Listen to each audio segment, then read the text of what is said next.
Oh, yeah. 3-0. Not bad, eh? I said 5-0. Should have won 5-0. JK myself said that,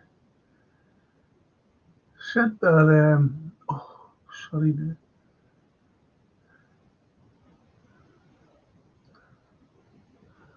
Sorry, there, hang on. Here I am. Anyway, that Nunes had scored. Nunes has a good game. Nunes has a good game. Terrified everyone, didn't he? Terrified everyone. Terrified me as well.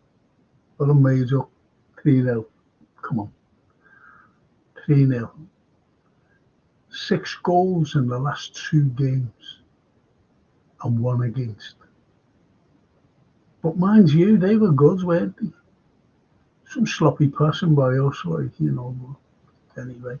Richard Hutchinson, hi, how are you? You never walk alone. And many thanks. Many thanks to you as well. Tuning in, Richard.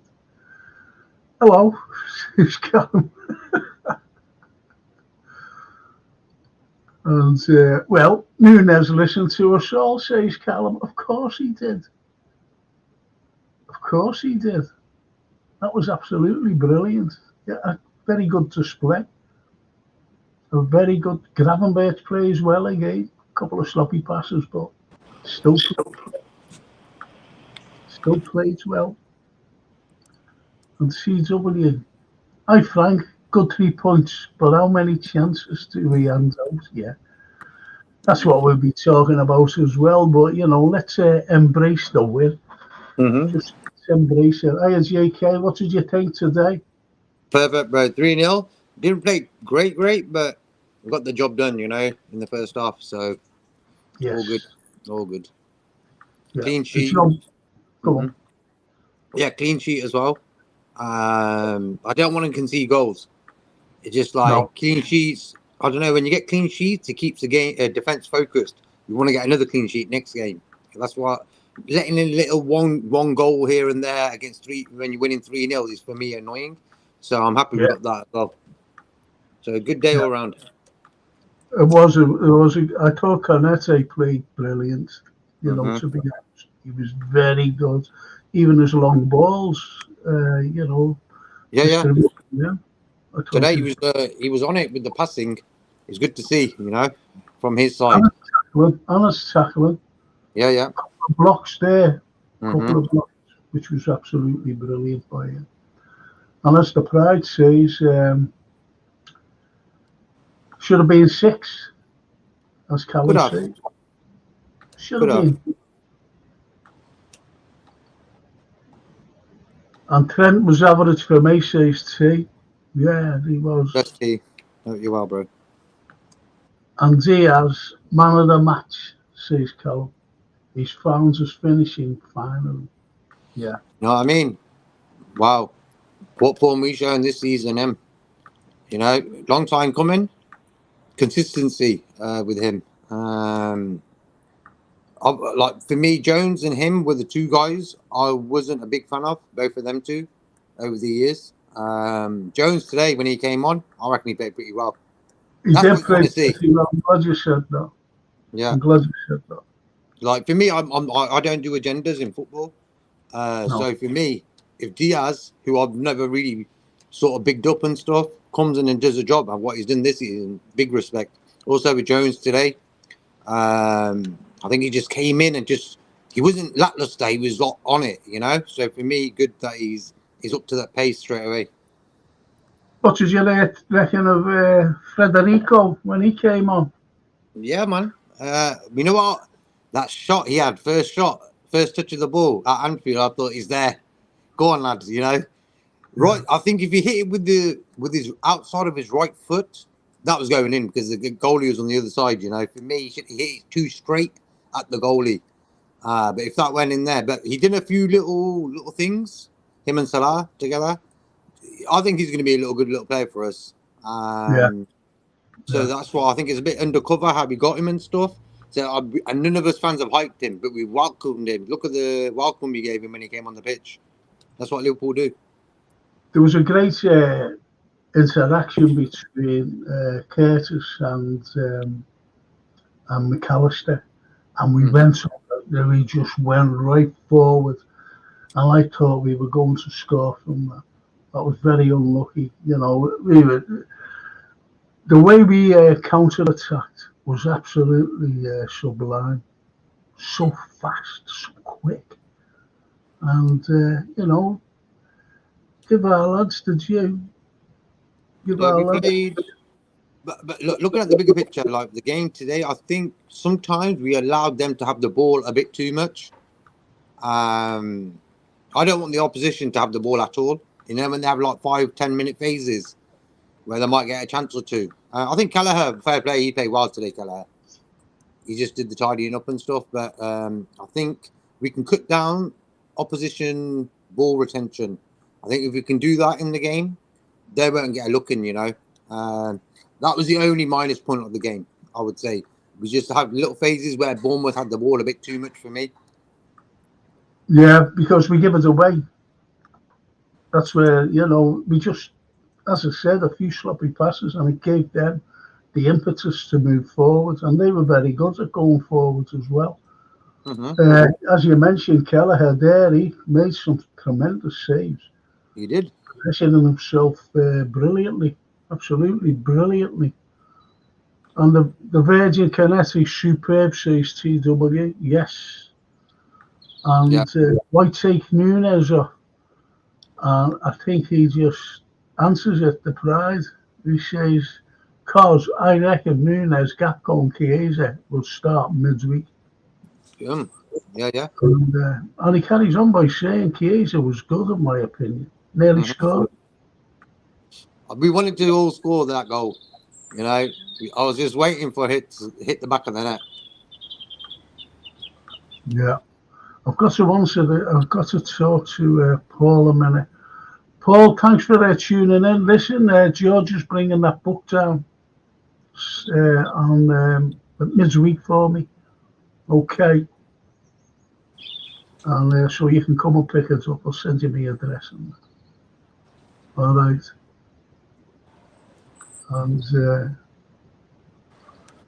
there's a question for us. Would you prefer Nunes or Jota next week against Wolves? To tell you the truth, I'm going to go with Darwin again. Yeah. His goal today was great. That goal he scored today. Yep. Beautiful. He was unlucky with a couple of others as well.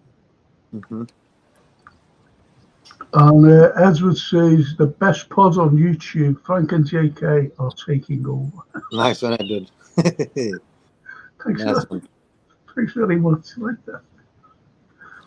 It's not there's nothing like to be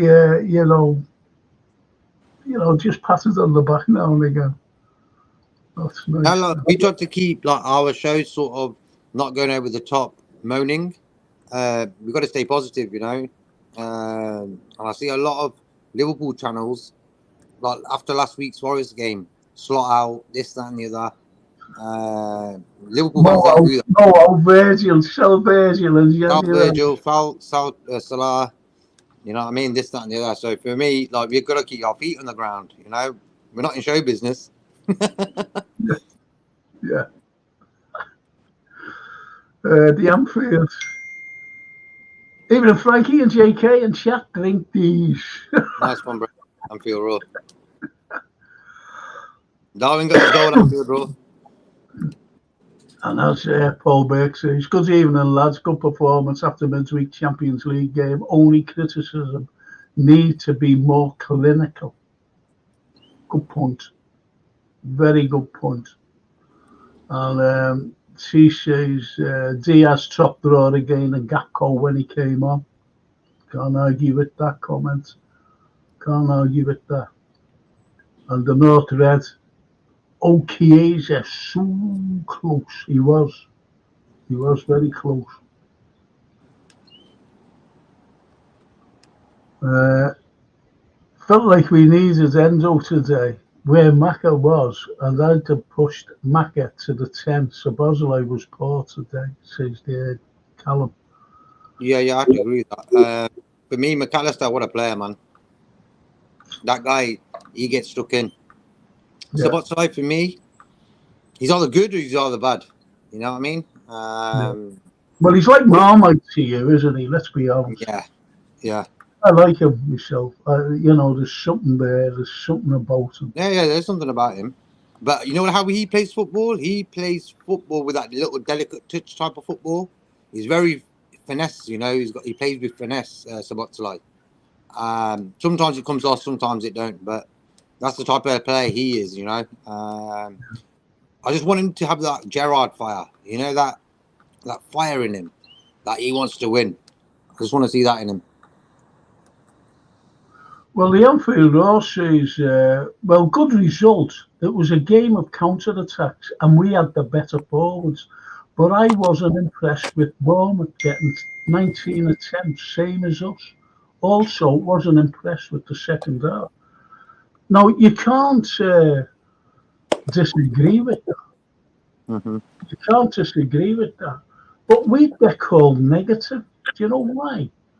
Because we'd, the way some people celebrate a win is great. You know, we're celebrating the win, but you've got to balance it out.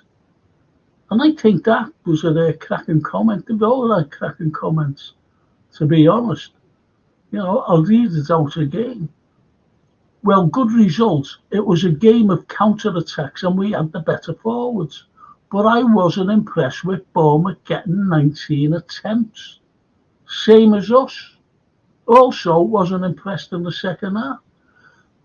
Exactly, we started strange. I thought we was going to come out second half and go at them.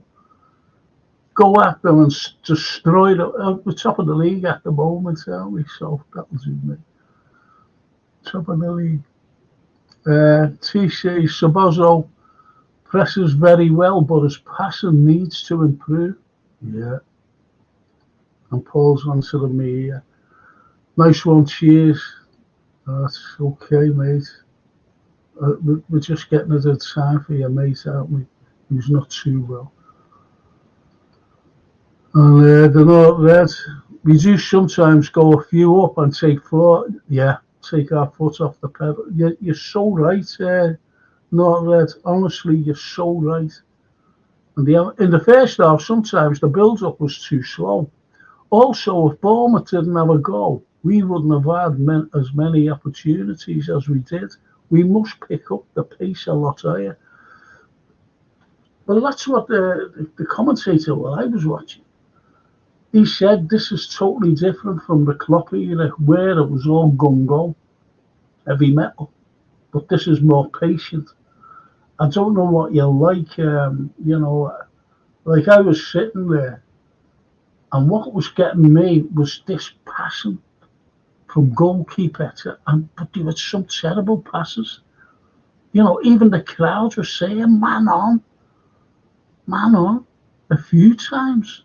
Where, the ball was given to a fella who, one of our lads, who was being marked by our area, by the 18-yard box. I was going, what are you doing? I don't like all that. As I said, I don't like all that kicking about. Big up, guys. Sideline football show. Sideline football. No, he's a top lad, sideline. We can get him on the show. I've done a show with him a few times. He's a top lad. The sideline. Yeah. I'll send him a link. I'll drop him a message quickly. Go ahead. The sideline is cracking. With the Anfield Roar.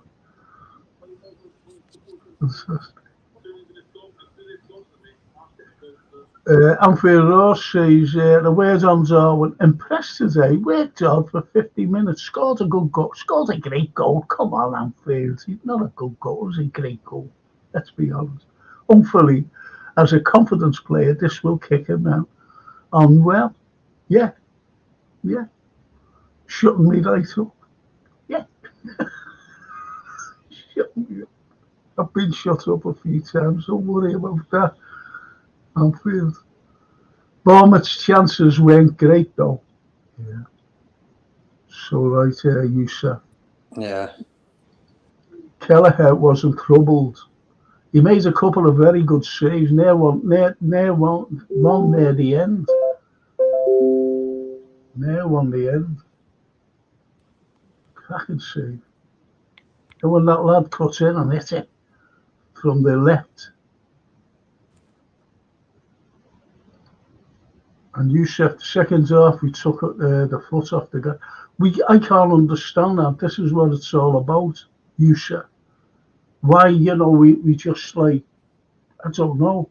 It was like becoming lethargic. I think if it was like 1-0, we would have carried on. 2-0 maybe, but I think like he's trying to look at the energy of the players. Why tell them to go and get 5-6-0 when that will burn out another 25% of their energy, and we've got a game on Wednesday. That's the only reason I would sort of give, for that. I think second half it was a bit more controlled by us, I believe. It was a little bit more like second, third gear sort of. In the first half, we were going at them, and they sort of got in the game a little bit more. They did in the first half, but in the second half, we were a bit more chilled. Hence why we controlled the game a bit more, I believe. You think that we controlled the game in the second half? Yeah, they had their little phases, but I just felt I didn't feel so pressured by them as much. I don't know, it was just weird. I think first half, David's dangerous going forward. You can't deny that. Yeah, of course. They're a good little team, Bournemouth, attacking wise.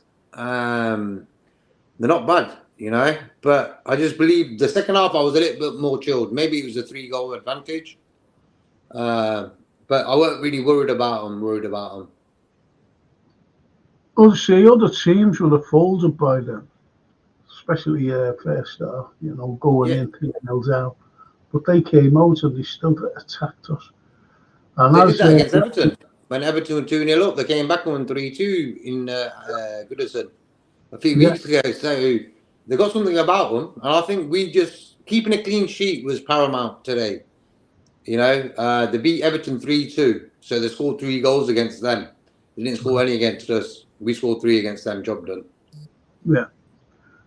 Edward says, I'm thinking Klopp must have played Diaz differently. Oh, I don't know about that. Well, I'm bringing this lad. I'll just read this. Let me read this and I'll bring the sideline on. What a name. Great. Like this one at the Anfield Road. And what about the Pride of Merseyside? Great names. Great names. Too often, Frank, I notice we blow away teams in it. Then intensity drops off. That's a great point, though. Slot got up off the bench at 58 minutes, then 68 minutes, then 75 minutes. It's overpassing, isn't it, Frankie and JK? It's too risky. I'm going to bring in our friend here. Sideline. There he is. Oh, yeah. Big up, guys. How are you? How are you doing today? All good, bro. All good. We're good. How you doing, bro? I'm good. Thank you, man. Thank you for the invite, JK and Frank. Yeah. That's no problem, Tamer. It's good to see you on the show, man. Well, thank you. I appreciate it. Yeah. So you like the name? I can give it to you, man. By all means, like you're a Red family. I can give you the name if you like it. Yeah. Yeah. Sideline. Well, we're all good Reds. All the lads on here, we were commenting. They're all Reds, and they all say what they mean. They say it as it is. There's no like holding back. It's like just what the Anfield Road said there. All too often I notice we blow teams away in half. Then the intensity drops off, and it does. It's like today, going in 3-0 up, coming out, and then we seem to as I said before, and I like your comments as well, we seem to be lethargic, put it that way. lethargic. We seemed slow and a little bit sluggish. We allowed them to come at us. There was a few sloppy passes, but then again, we did control. We did control, which is strange, in my opinion. Control, and yet we were a bit sloppy as well. Then he made the changes, but I don't know why he brought Nunes off because I would have, loved him to have stayed on to get a second because I said he'd score two today, didn't I, JK? Mm-hmm. I went with a 3-0. So all good, all good. But I said Darwin will score yesterday. I just had a funny feeling if he starts, he scores. Yeah. So for me, well played to the lad. I think he was neat and he won the ball back a few times. He did little things like that within the game. He wasn't constantly in the game for me, Darwin. But he did his little things, in between and stuff as well. And he got that goal. For me, the goal was top class. Oh, Top class. brilliant. Brilliant. Absolutely brilliant, that goal. And Alfred Ross said, he scored a good goal. I said, no, it was a great goal. and then he goes, Frankie Darwin's goal was a great goal. Oh, I love these. Yeah. No, So what was your sideline? What was your take on the game today? for sure, man. Well, first of all, big up everyone. Make sure that you like this stream. And it's awesome, like this is the first time that I be on your stream. So for the game today, this is what I was saying, and it was a feeling for me. The first 5 minutes it was very nervy from us, was lethargic. They had a goal, it was disallowed, thank God. We tend to always be really slow and lethargic and really bad in the first 5-10 minutes, and we slowly get back into the game. I'm hoping by time this will be resolved, but we've seen that from this last season. So when I was looking at their low block or expecting Bournemouth to be a low block team and be on the defense, right? I thought Slot today, what he did, he separated them into 60-40. The other team, not 50-50, 60-40. There were six players from Bournemouth. They were pressing us, right? We are inviting them to come to our half, and we're separating them from the back line, from their back line. And all what it takes is just one nice long ball, an accurate nice long ball, and that's what happened. So I was like, please just keep doing that. Separate their front six or their midfield and attack from their defense. I trust my defense. If you go back and you see my watch along, you're gonna Yeah. hear me say, I trust my defense. If my defense stay back, they sit back. They don't go up and attack. They sit back.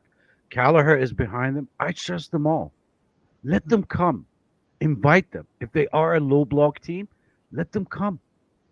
We'll separate their defense, and their defense will be against our front three, who are fast and quick. And it worked. It worked beautifully. Long ball from Kanate to Diaz, boom, goal. Long ball from for Nunes goal. I think it was Trent or Kanate again to Nunes. Nunes to Salah. Salah 1-2. Nunes breakout. Let them Yeah, come. it was Canate for the Nunes. But it was absolutely brilliant. You're spot on there, by the way, simply because um, I agree. Not You- just because I agree with what you're saying, it's what the other lads were saying too. And Simple. Yeah. as Simple.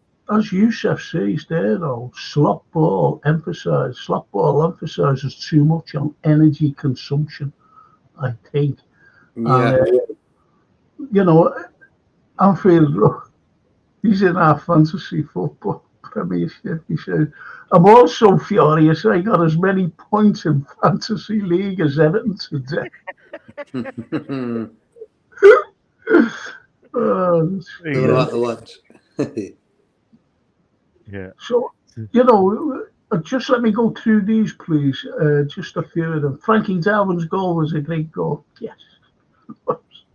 Nunes with the typical Robin finish. Yes.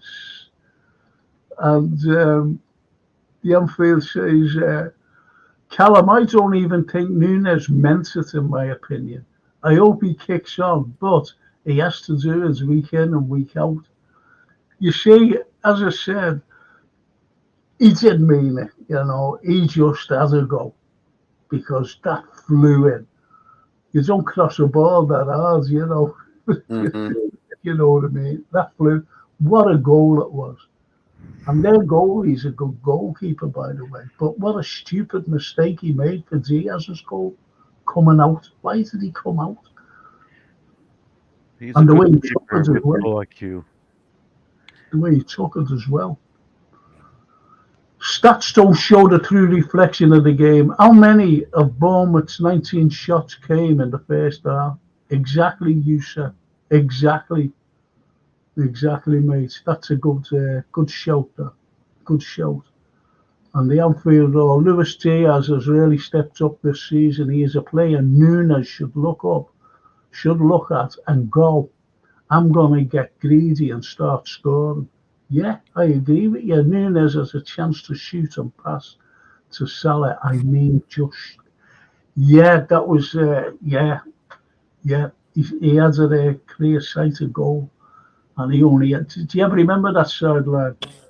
That particular incident when there was a clear sighted goal and he was in the area, and yet he gave a very weak ball to Mo Salah. Yeah, yeah. It hurts my heart whenever I criticize Salah. But you gotta say it sometimes, right? And it's just a tough love. That's how I take it. Mm-hmm. Um, Salah was really weak on the ball today, whether it's if it was a pass or a shot, and he's hesitated there. I don't know why, man. Like, you got a phenomenal first instinct. Shoot it, man. Kick that Yeah. damn ball. Let it go up high. I don't care. But you trying and first, your first touch is a shot. A little bit like strength and power to it. Uh, Big chance to be in the back of the net. Kepa is a really good keeper, but he has a really low IQ and very bad in timing. It's not the first Mm-hmm. time that he does it. He's a good keeper. He's very skillful, right? But his football IQ, I'm not going to say his personal, I mean football IQ, if there is such a term, is low. His timing was bad in a lot of moments. There was a moment that it was a very bad miscommunication between him and his defender, and the ball kind of like start going on their right side. So, um, all in all, it was three delicious goals, three delicious points. Really good tactics. I would love to keep doing that against low block teams. It's the simple analogy. Like my wife, she doesn't know a lot of football. She's Canadian as well. They call it Mm-hmm. soccer. She's connected. Yeah, she call it soccer. She tries not to call it soccer, around me. But she was like, "What do you mean by that?" I said, "Well, um, what do you mean? What is a low block?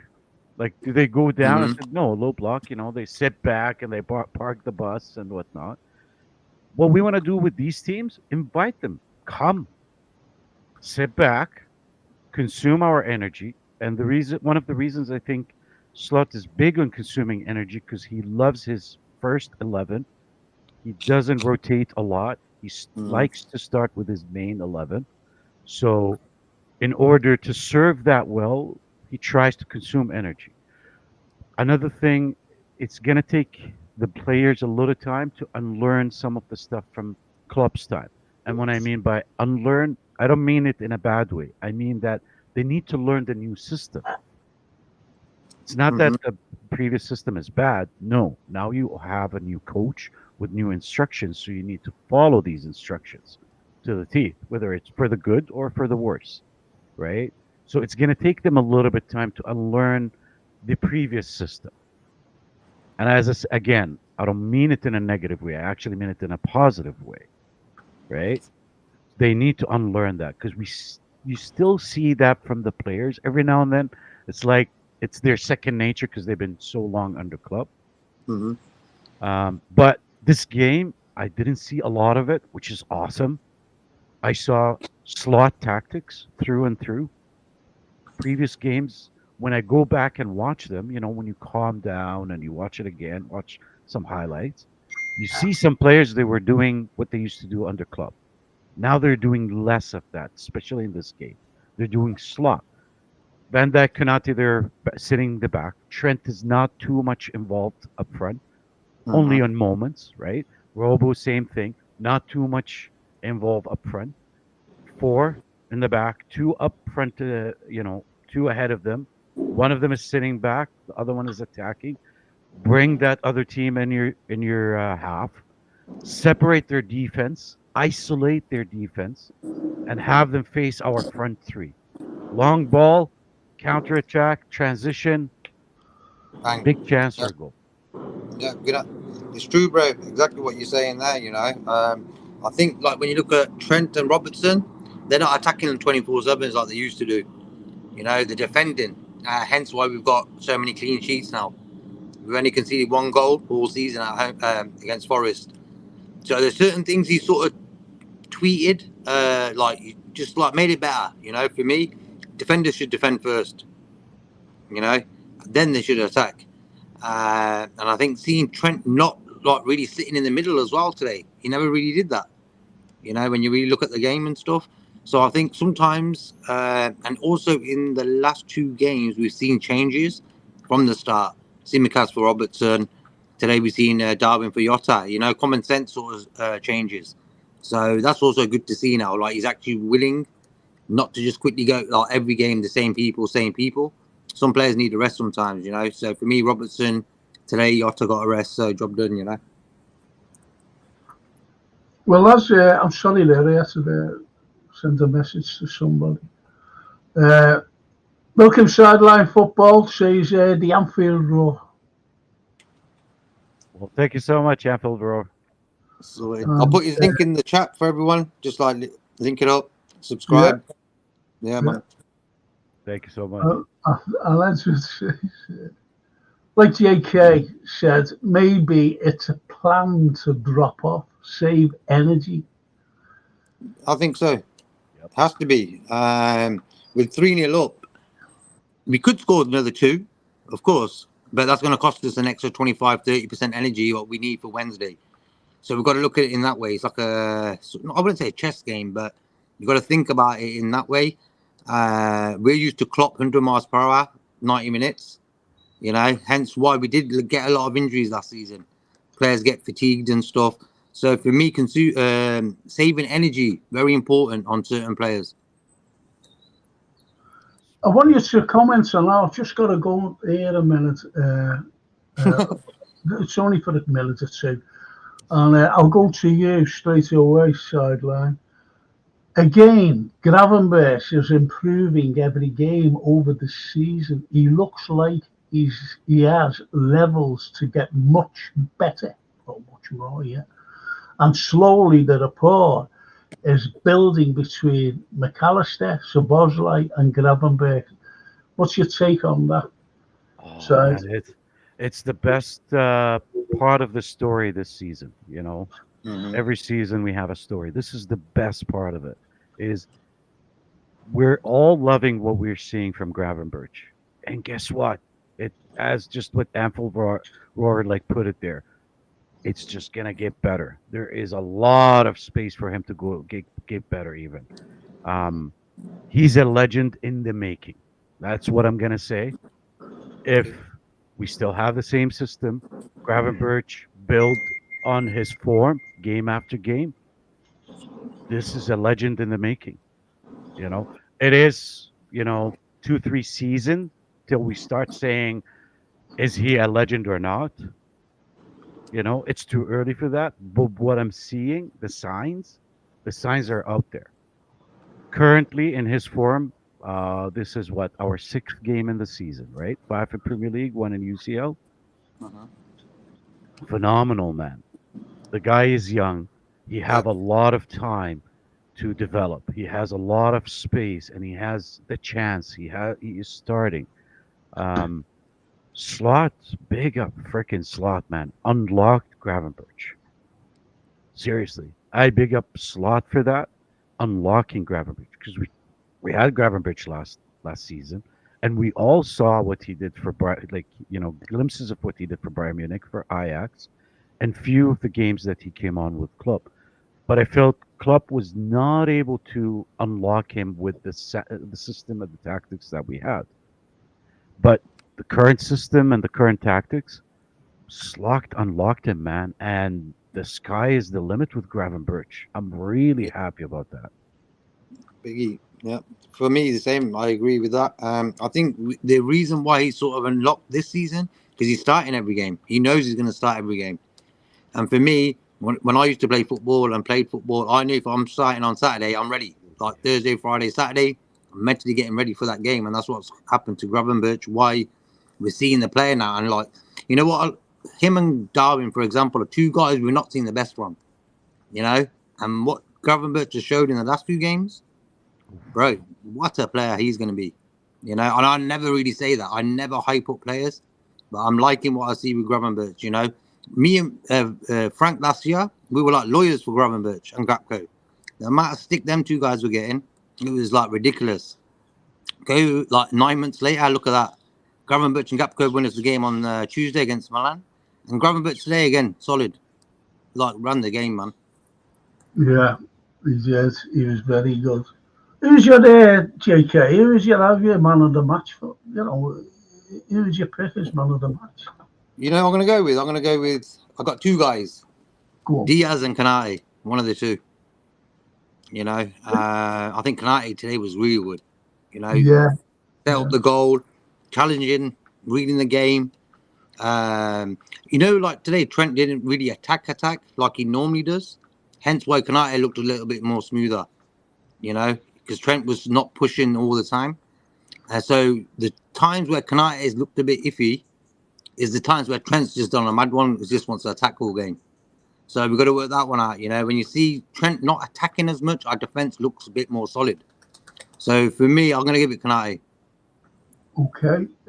What about you, Sir? Who was your man of the match, be? I had three. I want to add Kelleher to the mix. Yeah, know what? Two as well. Yeah. I had Diaz, Kelleher, and then Kanate. That was like, there you go. I could have three men of the match, I guess. The three musketeers today. Mm-hmm. Yeah. Well, I think that's a great shout because I had Diaz as well and Kanate. Because Kanate, you know, he showed his prowess as a defender. He knows how to defend, that lad. And he was getting stuck in. You're not getting past me. This was his attitude. Even you know, near the ends when he went like that, a double tackle.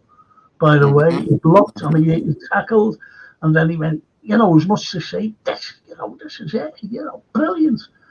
But I have to give it to the little Diaz, my man of the match. I have to because of his two goals. You can't take anything away from his two goals. The first one was absolutely brilliant. He just fooled everybody. And it's a shame that he took him off. And I'll tell you for why. He could have had his hat-trick. He really could have had his hat-trick. So I was a little disappointed that he came off. But then again, you know, he did everything. And so he was my man of the match. Mm-hmm. He was my man of the match. And the Anfield Roar, as I said, sideline. You say it as it is. You know, these are great lads, by the way. These are great lads. Yeah, the Anfield Roar. Darwin Núñez starting matches, JK. He hasn't fared well. 19 starts. First season, 9 goals. 22 starts. Second season, 11 goals. These are numbers that need much improvement. Still not convinced by him. That's 1 and 2. like he's getting 1 in 2 in them stats. When you look at them stats, 1 in every 2. Started Well, today, yeah. so 1-on-1. Then it's like for this season, I'm not counting his sub appearances. That was for me. I'm not even counting them. But for me today, first start, 1 goal, bang. Let's see what he does next. You got to Well, back the they are. players. You know, like I said about Darwin. Remember the pre-match show we did? That his rotation was Jota and Darwin. Yeah. I'm not going to diss Jota so Darwin gets game time, and vice No. versa. I'm not going to say, Darwin's rubbish. We'll give Jota game time. No. I want both of them 2 guys get us the goals to win us the Premier League. So those Well, 2 they got the job. well, there's the conundrum with West Ham coming up. There's the conundrum. Would you start with Nunes or Jota? I think. Yeah. I personally think that he'll give the Darwin, the nod because of the goal. That's what I think. That's what I think. Yeah, I What think do it as you? well. I'd do the same. I'd start him and then take him off for Jota later on. Because Jota's had 1 game today where he hasn't played. We didn't need him, thank God, So for me, that's a rest day for him. And I like that. You know what I'm saying? It's about time. I understand Klopp's philosophy of football and stuff. He wants 100%, like 100 miles per hour and stuff. But I think the way our injuries were last season, we had to change that all around now. So seeing Jota not playing today at all was a good thing for me. Well, do you know, I love our chats. I really do. And I'm going to go at this one, the Anfield Road. I was quite impressed with Kirkes of Bournemouth. The way he marked Salah today, I thought at times was very good. He was great today, that Kirkes. He sparked my interest as a left back. Sideline, what about that? So yeah, today when I was watching the game, I was like, "Oh my God, I need to learn more names, more player names at like Bournemouth." Um, I only knew few names. Kirkis, Sinestra. He didn't start today, but I was really scared that he's gonna come and he may do some damage. But thank God never did, and he played him on the left side, their left side, which is Kanate and Trent. So Kirkis is one of the names that I had in mind, and when I was watching him, I was like, "Wow, I would love to have that player in Liverpool. He would add better quality or higher quality in the left back position for us than what we currently have." Um, I think I would keep Robo. I would keep Robo for another 2 years if I can. Oh, Um, I have no problem with Robo. Age is getting into him. Some of his performance was not very good, but lately he's doing the job. He's doing Yeah, the I job. think I think you've hit the nail on the head there because it wasn't, his performances. Point is, I think he realised that as well. And don't forget that injury that he sustained. Yeah. And I think when the other fellow was brought in, Semikas, I think he realised that he's got a problem if he doesn't like book up. But he has booked up this season, in my opinion. He has been, he's been doing very, very good. He has been, that's just my opinion, and I suppose a lot of other people's opinion. But I like that what the Anfield Rose said. He sparked my interest as a left back. Mhm. Yeah. And Definitely. he's Hungarian, Did you Yeah, know that? 20 years old. Yeah, 20, Hungarian. And he's friends with Sabozlai. Yep. I know that. 20 yeah, 20 international games for his national team as Yeah, well. yeah, 21. yeah, Wow. yeah. Yeah, I mean, I like him as well. He's a good little player. Of Yeah, course. he's very quick, very fluid. His marking to Salah today was wow. Yeah, You pretty know, good, Uh-huh. Salah had to move it to the center if you noticed today. Yeah, exactly. And I think that's getting away from Kirkus because Mm-hmm. unfortunately, as I say, like it bothers me to criticize Salah. I'm sorry, but I have to, right? Kirk has did a really good job today.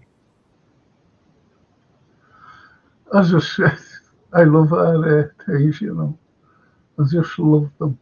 Um, Edward says, if it says plans, to like save energy, maybe we'll have more energy at the end of the season. Now get onto this one. This is a beauty. This. And it's about our friend Darwin anyway. The cop resident says, evening cop. And he says, Darwin has 2 goals in 18 appearances, but now we have to say we were wrong.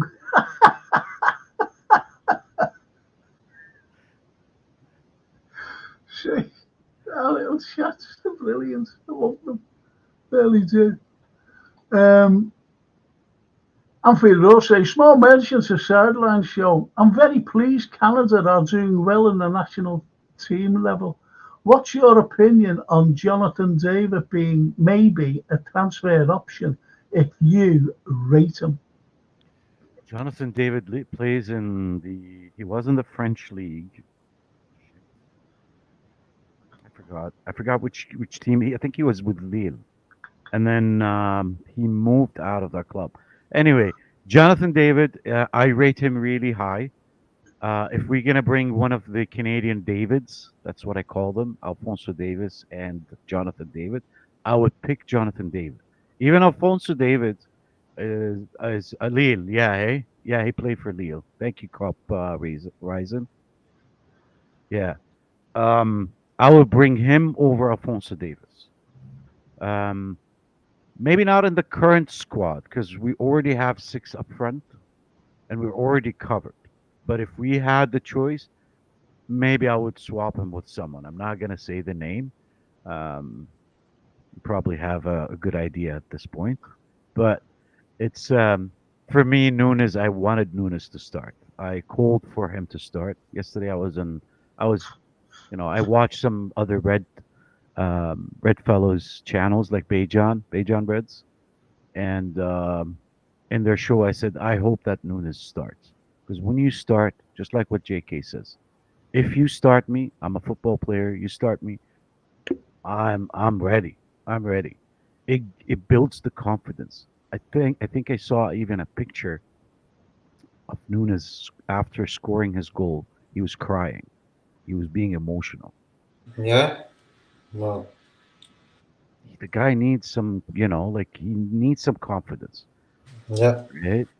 He's a good player. He's a good player, and he can be great. I think he just need a little bit more time, need a different system, and I think he will have it. You know.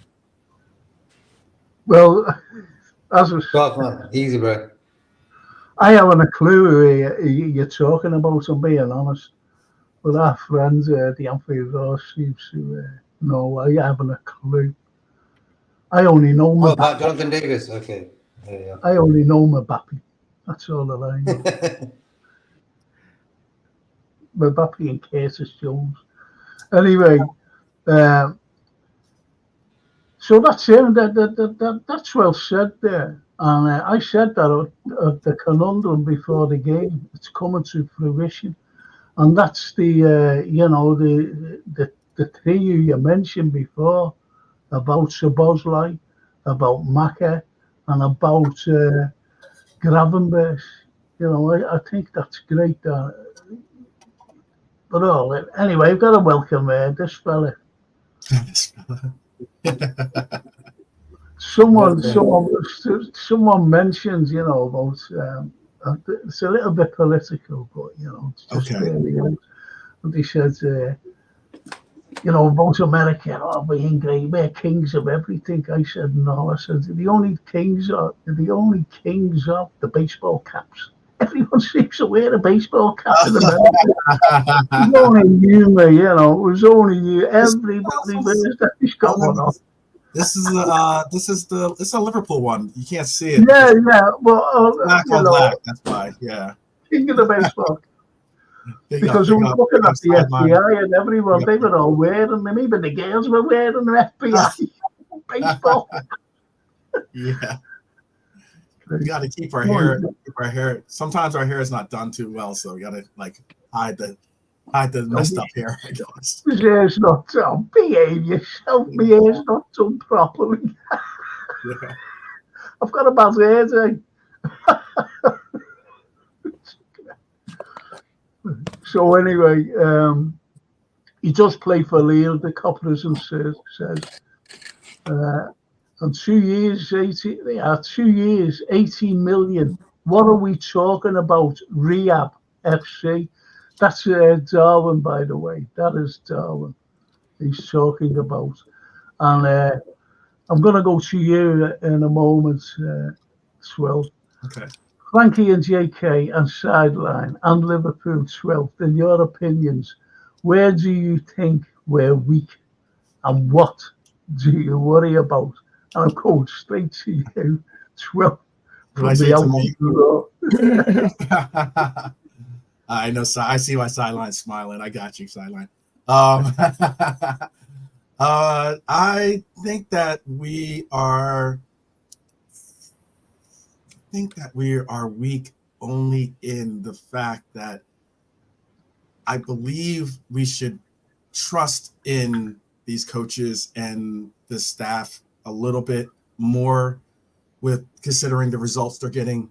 I think that there's obviously we can always improve on players. I'm not saying that this team is, impeccable or perfect or by any means. No team is, but I just think that this team has a really unique ability to say that they are a team. Like, as I love the fact that these players have some great camaraderie. They have just a great gel. They fight for each other. They seem to really want to just get results, but they also want to uplift it and be there for each other. And I really appreciate that. And I just love, whether it's Robbo or whether it's Ibu, the way that they are just laughing or trying to bring some levity to some of it. You have to have a delicate balance of being devoted towards a cause of winning trophies, but also enjoy life, enjoy the ride, and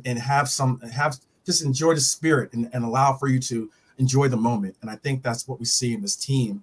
And despite sometimes the outside voices out there that are very critical of them, they're still able to enjoy life. And I appreciate that. And I wish them the best. That's why I support them so full-heartedly. No, that's a great comment. Do you know, it reminded me of Sideline. I'm an ex-lecturer, right?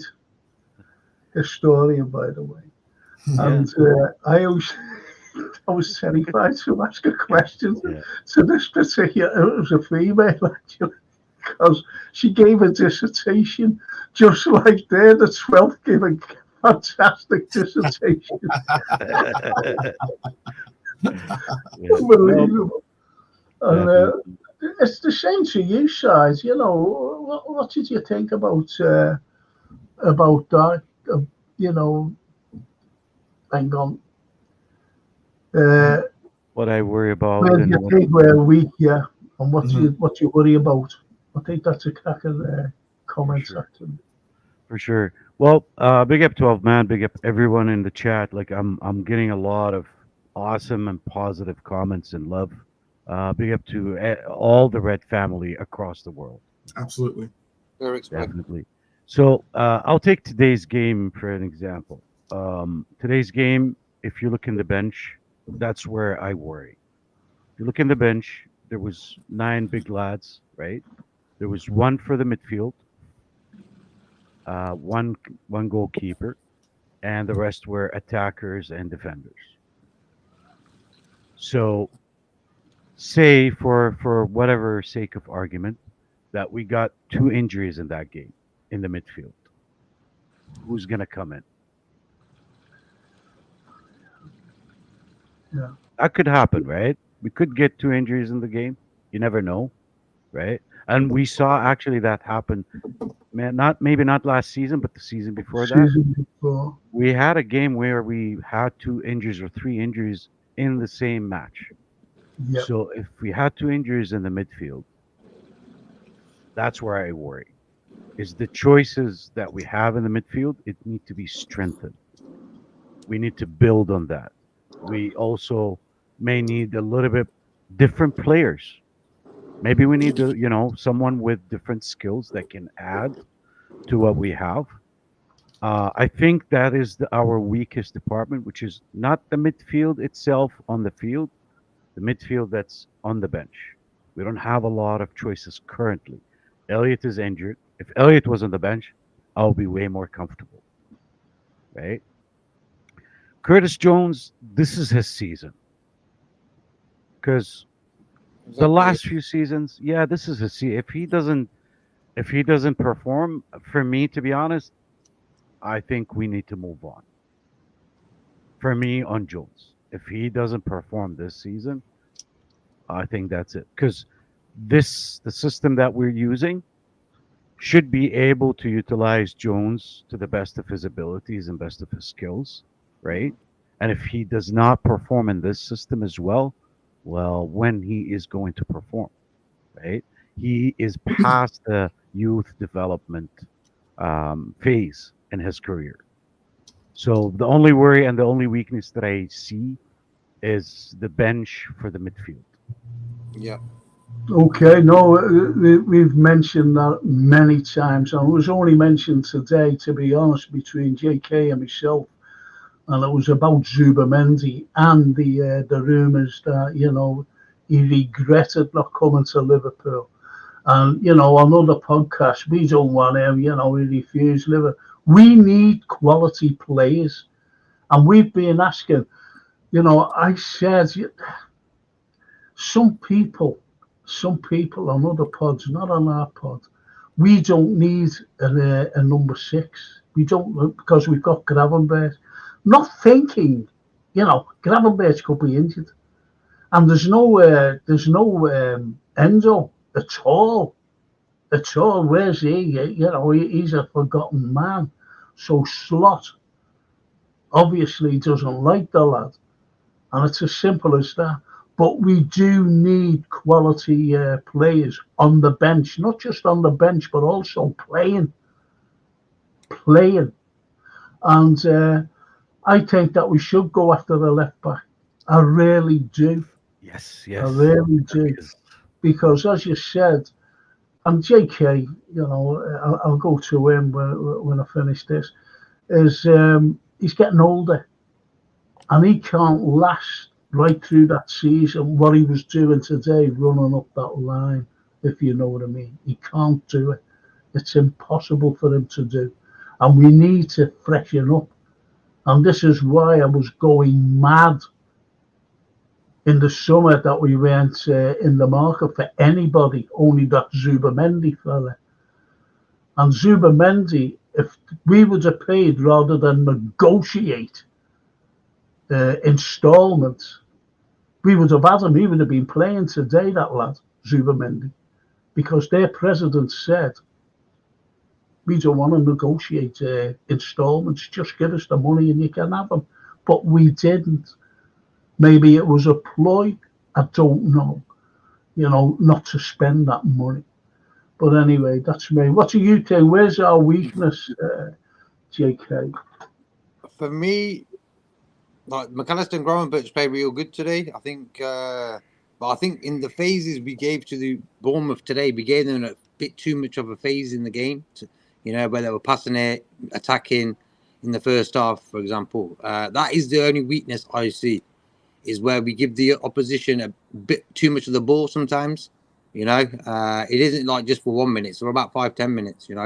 So for me, that's the only weakness. The Curtis Jones thing, like when you looked at Curtis today when he came on, he was on it. When you look at his other games he had this season, he couldn't find his feet. But for today, for some reason, he got on the pitch and you didn't mind him being there. So for me, Curtis Jones played pretty well today. I'd start him against West Ham, Curtis Jones. Get him some game time. So, but yeah, weakness wise, I don't think defensively we look sound. Attacking wise, we're scoring goals. It's just that time in the game where we give too much ball to the opposition. Want to add anything to that, 12? No, I actually was thinking about I agree that there were points that we were a little sloppy, or weren't really like I don't know. I wouldn't, maybe sloppy is too strong of a word, but I did love the fact that Maka today I thought was like exceptional. I just think that some of his passes today, that one lead pass that he had to Mo, which was just like an absolute incredible pass between two defenders, on just like right on the bounce. Didn't even it was like a one-time pass. I thought that there was bits and pieces where yes, it can be refined. It's going to come together though. It's a work in progress. We're 4 or 5 games into the season now. I guess 5 games if you include Champions League. And you can see that the progress is coming along. I mean, if you were telling me that we were going to have a team that had only let up 2 goals in 5 games, I'd be like, oh wow, that's an excellent start. And I get that we did get saved by our offensive or offside line, but I still like the fact that we responded by using it as a wake up call and then progressing forward with the game and really putting the pressure. That one opportunity that they had really pressed everyone into like, hey, wake up. Very similar to in the Champions League game against AC Milan. The early goal by Pulisic, and then all of a sudden it was like a switch, and Liverpool was just going forward after that, which was really good. That's what I was meaning about the phases. Like we gave AC Milan the phase at the start of the game on Tuesday. What did they do? They scored. We gave Forest also last week a bit too much of the game, phases. And today Bournemouth had their phases, but luckily enough they didn't score. And that's the worry, isn't it, really, because we could easily be given silly goals away because we did last season. So stupid, so stupid, sloppy defending, giving stupid goals away. And that's that. I'm not saying it's a weakness now. I think we've solidified the defence this season. We've solidified it. But we've got to keep on going and solidify it more. But as I said, if we got, I'll just ask you, a quick question. Mm-hmm. Do you think, I'm going with you here, 12. Do you think that we should go in the market in January? Oh, absolutely. I'm cool with us going into I think that we will go into the market in January. Initially, I thought that maybe we weren't going to make an acquisition once Supermendy, the thing fell apart. I thought maybe we were just going to wait for the right opportunity to arise in January and utilize that as a proper assessment of the team and how well they gel. And then in January, figure out what piece or part we need to bring in to solidify, if not replace, whatever we needed to do. And yeah, I'm fully on board with that. Okay. What about you guys? Do you think we should go in? Because as the law said, where's the weaknesses? And we pointed out the weaknesses. So do you think this January? I know, look, someone might be looking in and going, what are these lot on about? We've won today, 3-0, right. We're top of the league. Right. But that's not the point.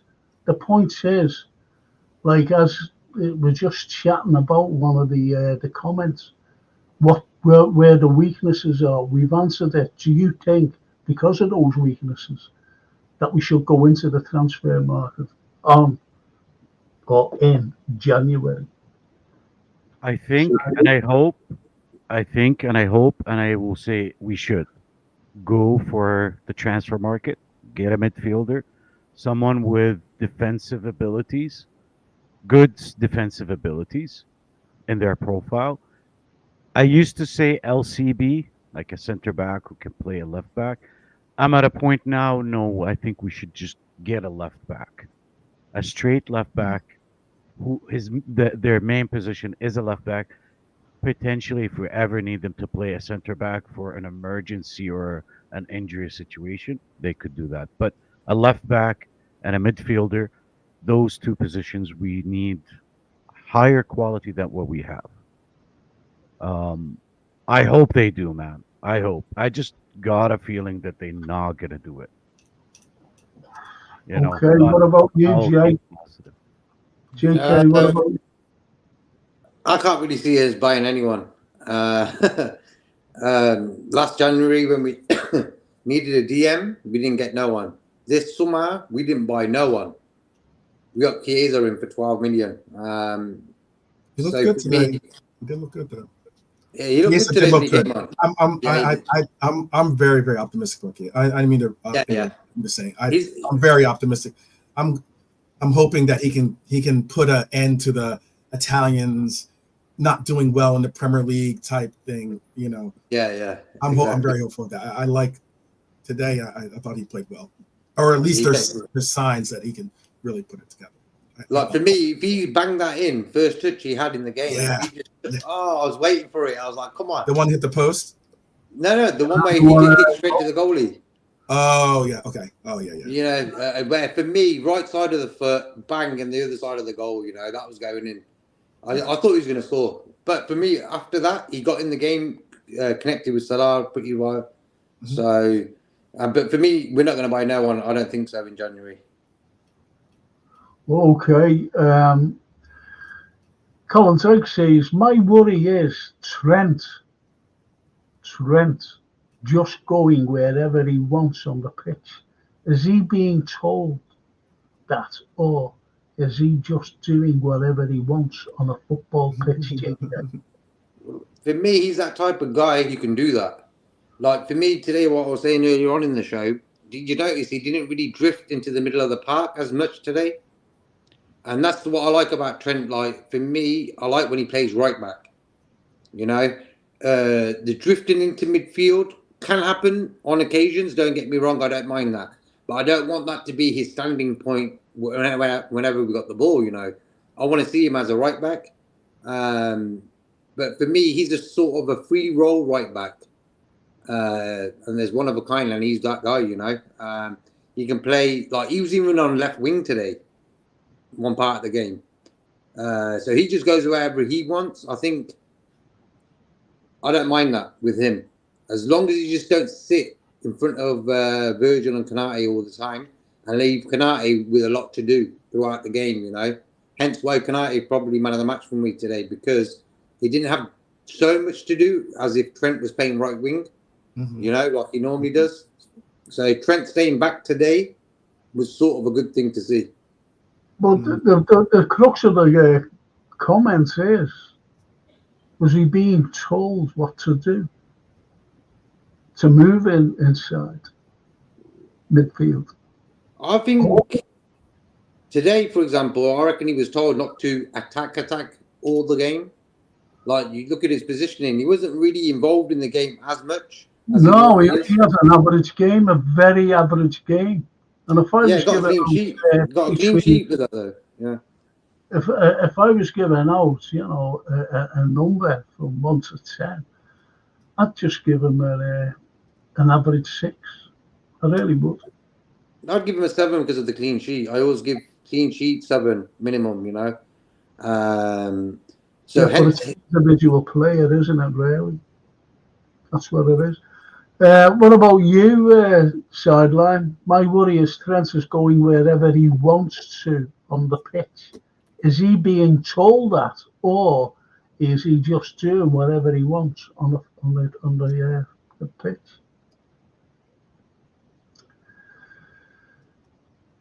You're on mute. You're on mute. Oh, mute. Yeah. Oh, You're sorry on about mute. that. Thank you, 12 man. Mhm. I think Slot likes to keep it tight. I don't think Slot was telling him to have a too much of a free roll. Slot in his press conference, a few times he mentioned some of the instructions that he was giving to Trent. Come closer to Konate whenever they are pressing, so you have a little bit more time on the ball. You notice sometimes his first touch is good, but it's a little bit slow. And he may have lost the ball maybe like 2 or 3 times. It was the timing. He didn't have enough time on the ball. And Slot realized that S- Arnold is a type of player that may need an extra second on the ball, and he will create a nice Hollywood pass for you, right? He will create some magic for you.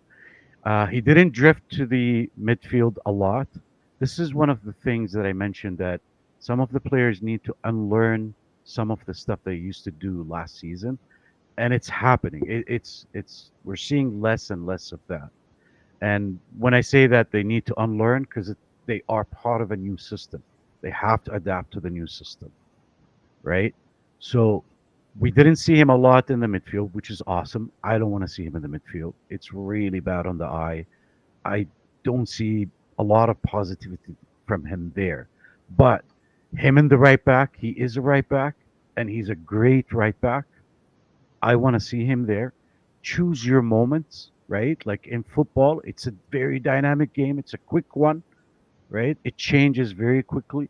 All of a sudden, you're needed in the midfield. It's just right for that moment, for that situation. He was on the left wing for maybe a minute or two, and that was always cause of a corner on the left side. Our left side wing, our left side, too many sides. On the left side, he does the corners for us. So Mhm. if the ball stays in that side, he gets stuck for a minute or two, Mhm. which is fine because that's the situation. That's the moment he's there. And once the ball goes out of bounds, goes for a throw in or anything, he switched back to his natural position. So I don't think he's told to do that. It's his second nature of what he was doing most of last season, him drifting to the midfield. But we're seeing less and less and less of it. That tells me that Slot is working on a lot of instructions with him to enhance his game. I would give him, to be honest, a 7, even a 7.5. The reason why he had a really good defensive game today, he had an assist, Yep. didn't he? Yeah, Yes, he exactly. did. Yeah. I would give him at least a 7.5, if not Yeah. more. Right? He is a right back. I love him in right back, and he did the job. Very well done. Okay. Nick, What about you? What about you, 12? I can understand how people can see that you'll notice him when he is in the midfield because he is being a little bit more traditional. But if you do look at his heat map is primarily on the right side. It's like so you see where he's primarily going to be on the pitch is the right side. He's gravitating back towards the Trent that we knew in 2019 or 2020. Like that kind of Trent. Just bombing down the middle. I mean, excuse me, bombing down the right hand side, and occasionally, like Sideline said, there will be incidents where, like, if he's on the corner kick, he Robbo and him switch sides for a brief moment when they're on corners. But also, what is very interesting to me is that today Trent was really pretty decent at defense. Like, as in I know he had like 3 interceptions, 4 tackles. He was dialed in trying to make it a point that he wasn't going to get beat. Now, albeit every fullback in the league could and should be beat by a winger. If you're a fullback and you're fast, chances are you're going to be a winger, or vice versa. But the thing about Trent that's unique is that he has such a exceptional range when it comes to his passing and his ability to find and pinpoint the passes as well. And if you are getting those kinds of track backs and you're getting those kinds of defensive actions by him, they're great. And that's why having the assist, as Sideline spoke on, and also like the 2 key passes that he had today, those are why I think that he's still a very incredible player and a generational talent. And I think that's why I would give Trent a very high score today if I was scoring him on today's match. Okay. I'm just going to go through some comments, okay? But I want to get back to what the Anfield Raw says there Mhm. to see if you think that's harsh, okay? Curtis Jones had a chance today and side-footed it. It was such a poor finish. He also gets bypassed and tracking back too. He is irritating me now. I defo can see Endo and Curtis being sold. And the cop risen says Jones is a hangover from Jurgen. Okay, just let me go through some and we'll get right back to what the cop, the Anfield Raw said. I'm sorry. Slot needs, this is the pride, Slot needs to eat humble pie and buy Zubamendi. Show today we still concede chances. Great point, that. Excellent point. Richard says, we require rotation, depth, reinforcement and cover in the substitution. We need world-class and quality players in every position. Arm Slot needs to change system, tactics and strategy to play different teams. Wow. The Anfield, JK's point on transition is spot on. We definitely look weak in transition. I personally think we lack a slight of physicality in midfield and power.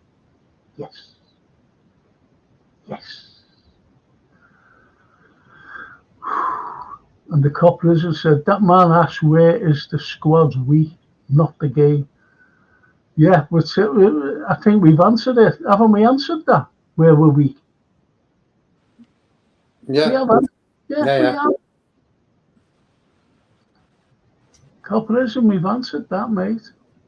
It's the bench that's weak.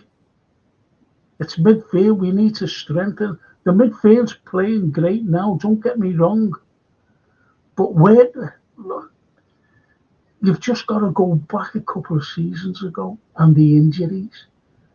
We were playing. Remember Kabak and Nat Phillips?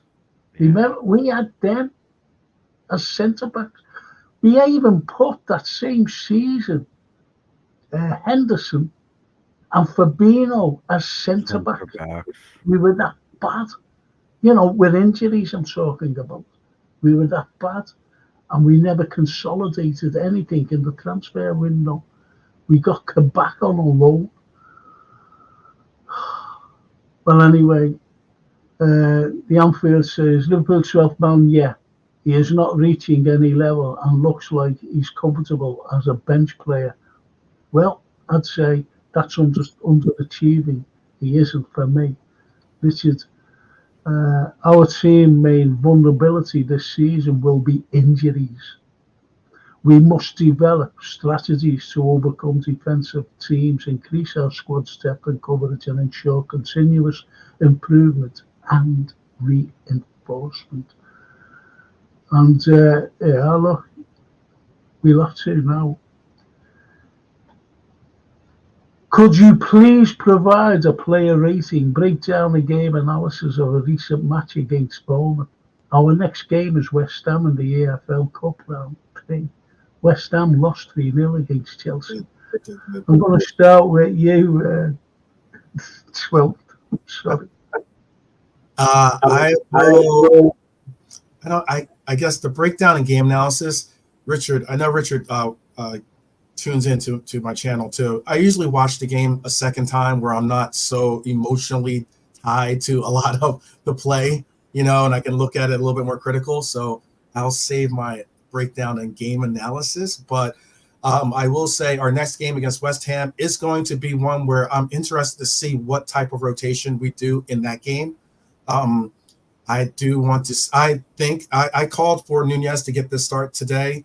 I think that he should get the start against West Ham as well.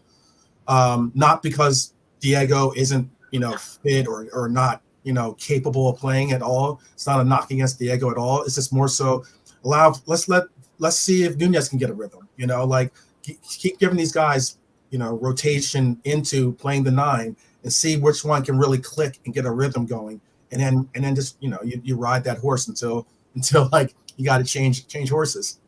But West Ham losing today to 3-0 against Chelsea, who I think Chelsea's a decent team. I don't think they're a top 4 team, but if West Ham is losing 3-0 to Chelsea at home, I think that obviously we should be able to put together something against them at Anfield. So I have high hopes on that game as well. And I want to win all the cups, by the way. I'm not someone that says let the cups go or we should play all the kids. No.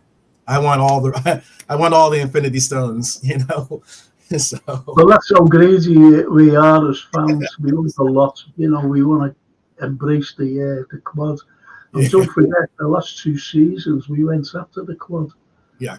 Which was a great achievement. No one else did it, but we did it. Yeah. And with this time, and with Slot coming in and changing, little bits here, tweaking a few things, we're playing well. We are playing very, very well indeed. And it's just a couple of goals that we've conceded, which is one of them was a defeat to us, unfortunately. But then again, what about you, JK? For me, like player rating wise, I'm gonna go like Kelleher, Konate, Diaz, 9 out of 10. The rest of the defense, I'm gonna give them like all 8s. Clean sheet for me straight away, automatic 7. So 7, 8. So 8 for me is sorted. Darwin, I would give him an 8 because he got a goal. Salah, busy throughout the game, but not great Salah. So I'll give him a 7. McAllister for me, top class as well. So I'm tempted to give him a like 8.5, 9. I think McAllister's second half showed his true quality, I think for me, Szoboszlai was the weakest out of the whole first 11. I'll probably go with him, probably give him a like 6. Not involved as much. But for me, just to see Darwin starting today, I would start him again on Wednesday against West Ham. I think he's the type of guy who needs to score and to keep his confidence up. So for me, West Ham, another game he could start. Probably start Chiesa and Gakpo on each side if he wants. Okay. What about you, Shad? Your little breakdown. For sure. So for my breakdown, I kind of explained what I saw from what Slot was trying to do, which was really smart today, isolating their defense from the midfield and the attack, allow them to come to our half, have our defense sit in the back, do not be involved too much in the attack, let them come. We got a great wall, we got a great defense, and we got a great goalkeeper behind them. So that caused them separating their defense from their midfield and attack, who was too much committed in our half. And that created more transition situations for us, which caused, I guess, the 3 goals, if you like to see. It was either a long ball coming either from Konate or Konate and Trent, or it was a transition breakout through from the middle. Someone is running with the ball, and we saw that a lot happening during the game. Whether Trent one time was running with the ball, Szoboszlai had maybe 2 runs, Gravenberch had a few, Salah even breaking out from the front from a transition. So that was my analysis to it. It worked well, and I think it's a really smart way of avoiding the problem. So you have a big hole in the middle of the road, and you want to eliminate that problem. You don't have enough sand, or what you can do is just go around the freaking hole, right? So that's basically what we did. We didn't fill the hole with sand, but we went around it, and it worked. So any low block team, I think we should use that system or similar, because those low block team, the reason why they go for low block, they don't have high quality attacks, right? Attackers like the other big 6 teams. So that's why they tend to sit in a low block. So give them the ball a little bit. Let's see what they have. Trust your defense, trust your keeper. Rating, I 100% agree with all the ratings that JK said.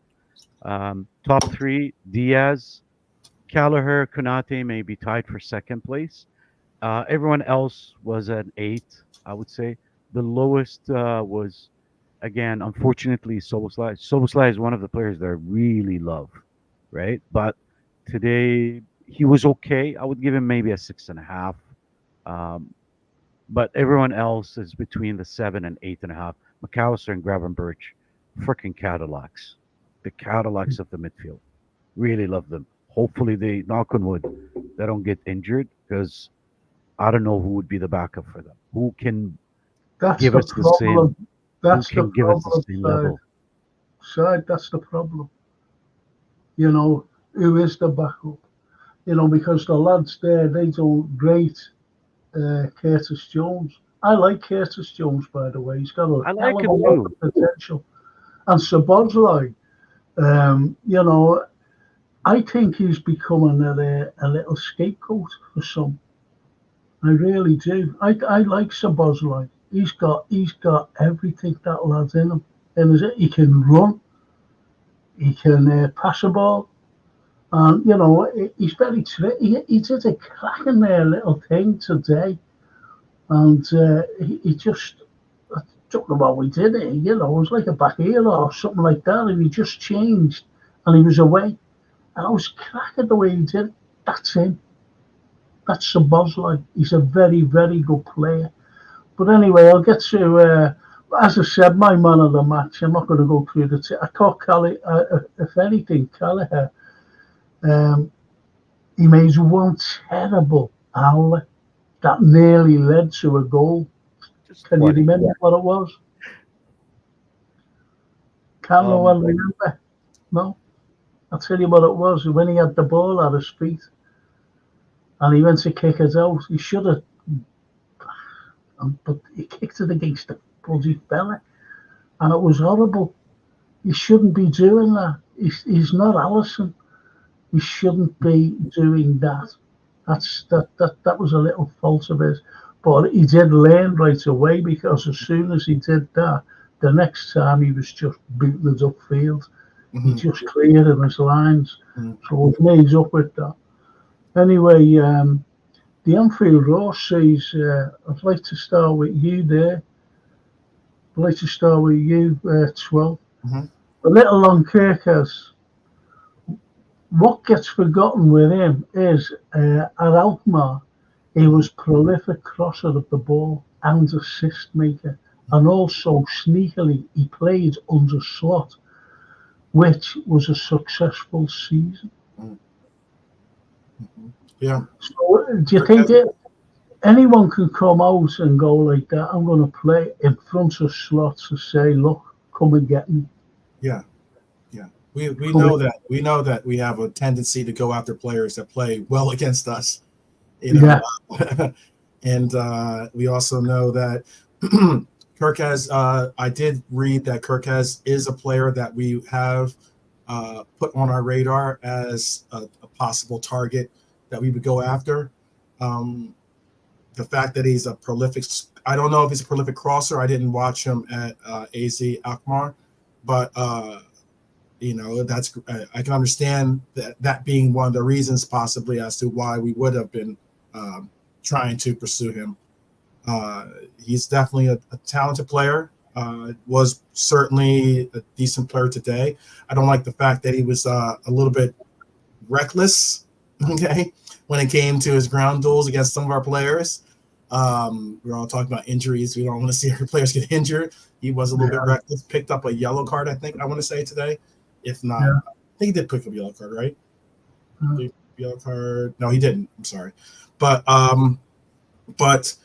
yeah, good left back. Definitely a talented left back. I think he's good. But he did, Zeki did get a yellow, you know. Did you know that? You know that Kirk he was has, going on about. wait, who did?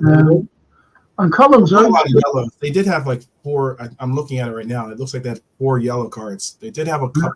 They tried to do, if I could just speak real quick, they tried to do, I think, what they didn't. I don't believe they were set up in a low block today, because they were definitely trying to go forward. They were definitely, their wingers were definitely being more progressive.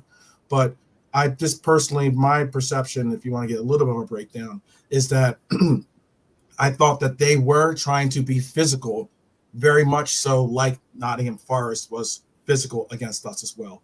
And I think that that's the reason why you saw a yellow card in the first 30 seconds of the game when, the guy, goes and kicks Lucho in the chest. Now, in the Forest game, that wouldn't have probably been a yellow card, much less, it might not even been a foul, But in this game, it was. And I was happy to see that the referee was a little bit more mindful of the fact that, hey, teams are going to try to come in here and not play football at times and just try to bully us. And I think that was good to see that the referee, at least at that moment, there was lots of pulling, wasn't there, as well? There was lots of dragging back. Holding, yes, a lot of holding, a lot of pulling on kits the whole line. Mm-hmm. They were definitely playing very similar to what I saw Forest do, which is try to like toe the line as best as possible without going over it. Yeah. Well, Colin Dyke says, and this is about Trent, by the way, he can't just wander about, though, because he's neglecting his defensive duties. That's what he says. That's Trent. Yeah, but today he wasn't doing that as much. I think he was a bit more disciplined today. I think last Saturday's result against Forest might have kicked his ass a little bit. So he's thinking, okay, you know what? Let's keep solid today. So could be a reason.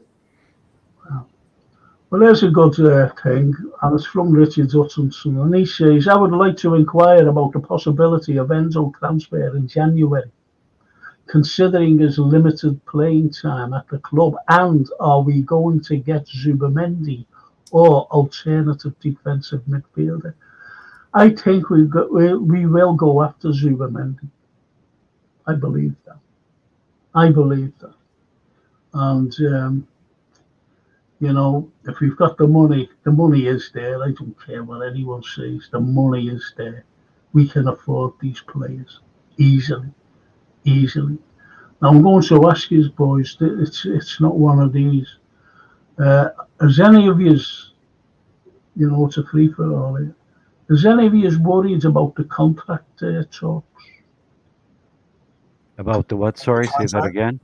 Contract talks. Oh.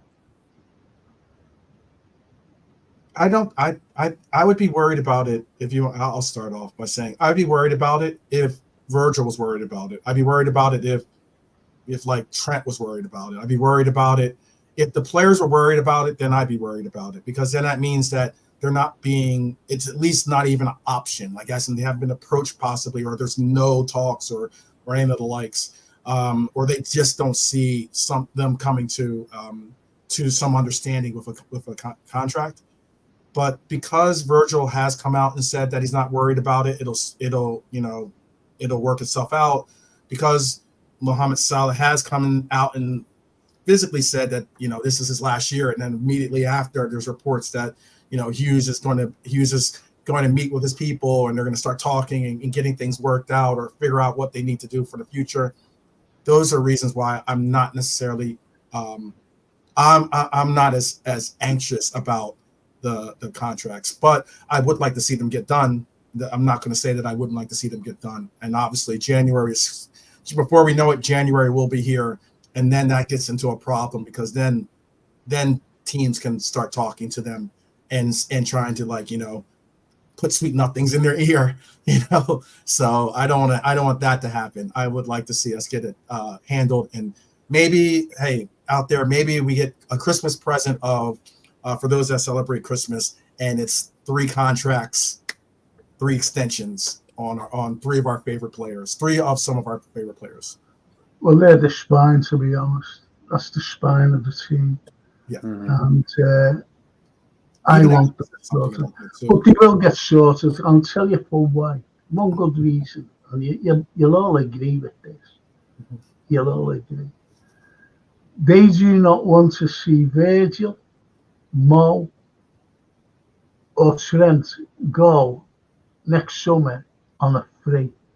That's why they'll want money, and they'll get good money. if they give them a contract, if you know what I mean. Because someone's bound to come in for them.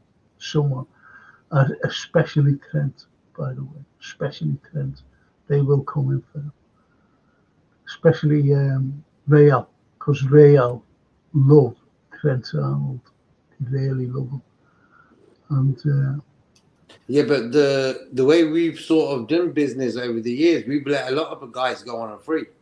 That's what we do, you know. So that's why I'm a little bit worried, because the only thing I can see is like the January transfer window will be these 3 guys signing a new contract. There you go. No money spent extra, on a player. There's your 3 contracts. That's what I wish for now, because at the end of the day, like January, as 12th man was saying, they could start talking to other clubs. So for me, all 3 of them guys are our first 11 players. You know what I mean? I don't want to see them. Can you imagine Virgil playing for Barcelona or Real Madrid next season on a free? I can't see that. Barcelona can't.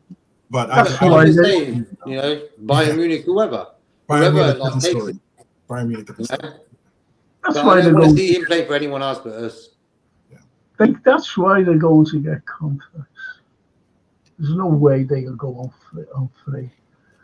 Anyway, Richard says Liverpool demonstrated increased alertness following the disallowed Bournemouth goal due to offside. Diaz exhibited an assertiveness by employing effective pressing tactics and exceptional finishing skills. Do you know what? I would have been made up if it was being one of my students. It's grammar. Nicely written there. Well said. But oh God, anyway, the unfair draw, he just love it, honestly. God, I love it. And Kelleher should be up there as man of the match. Says Yeah. the pride of Merseyside. The Anfield Roar again, sideline football show. As you said, bro, I had a mouthful of cool lager spill onto my lap, and he was laughing. I knew what he meant. I never read the comments out, but I knew what he meant there. Yes, Keller at top 3 for men of the match, says the sideline. Yep, good one. And I'm just going to go straight down here, people. I'm going to go straight. Can I show a little, not an advertisement, but it's for us actually. It's for the show. And what it is, it's this. I'm gonna We'll take the comment down so you can see. I know, yeah. Right. Oh, that's And what it is, it's this, boys. That's super. Oh, that was a great. That was a really cool. And it's that. Well done, JK. And it's the Prem. Nice one. It's the Prem. That's what that's all about. Cool. And what you could win, I'm giving out a prize. Whoever wins. And it cost a lot of money, this. Ooh. It did. I'm showing you. Hey, let me join your league, I guess. I don't mind myself a prize. You got the code now, bro. You can join. It's I can't get over this, It's a French-made Swiss watch. Swiss-made watch. And you know what? I can't make that, a French Swiss-made. Anyway, it's a cracking watch. You don't need to adjust the strap because it's all there. It's great links. There's no problem with it. You can tighten it and you can do everything with it. Make it larger or whatever, so it'll fit any wrist. And it's perpetual motion. And also, at the back of it, you can see the inside. The workings of the inside. And as I said, it cost a few bob. It really cost a lot of money. And it's good luck whoever wins it. And also, I've got this to show. Don't mind, boys. And it's our fantasy football for European mates, the Anfield European mates. Ooh. And I haven't decided what to give on this, if anyone wins.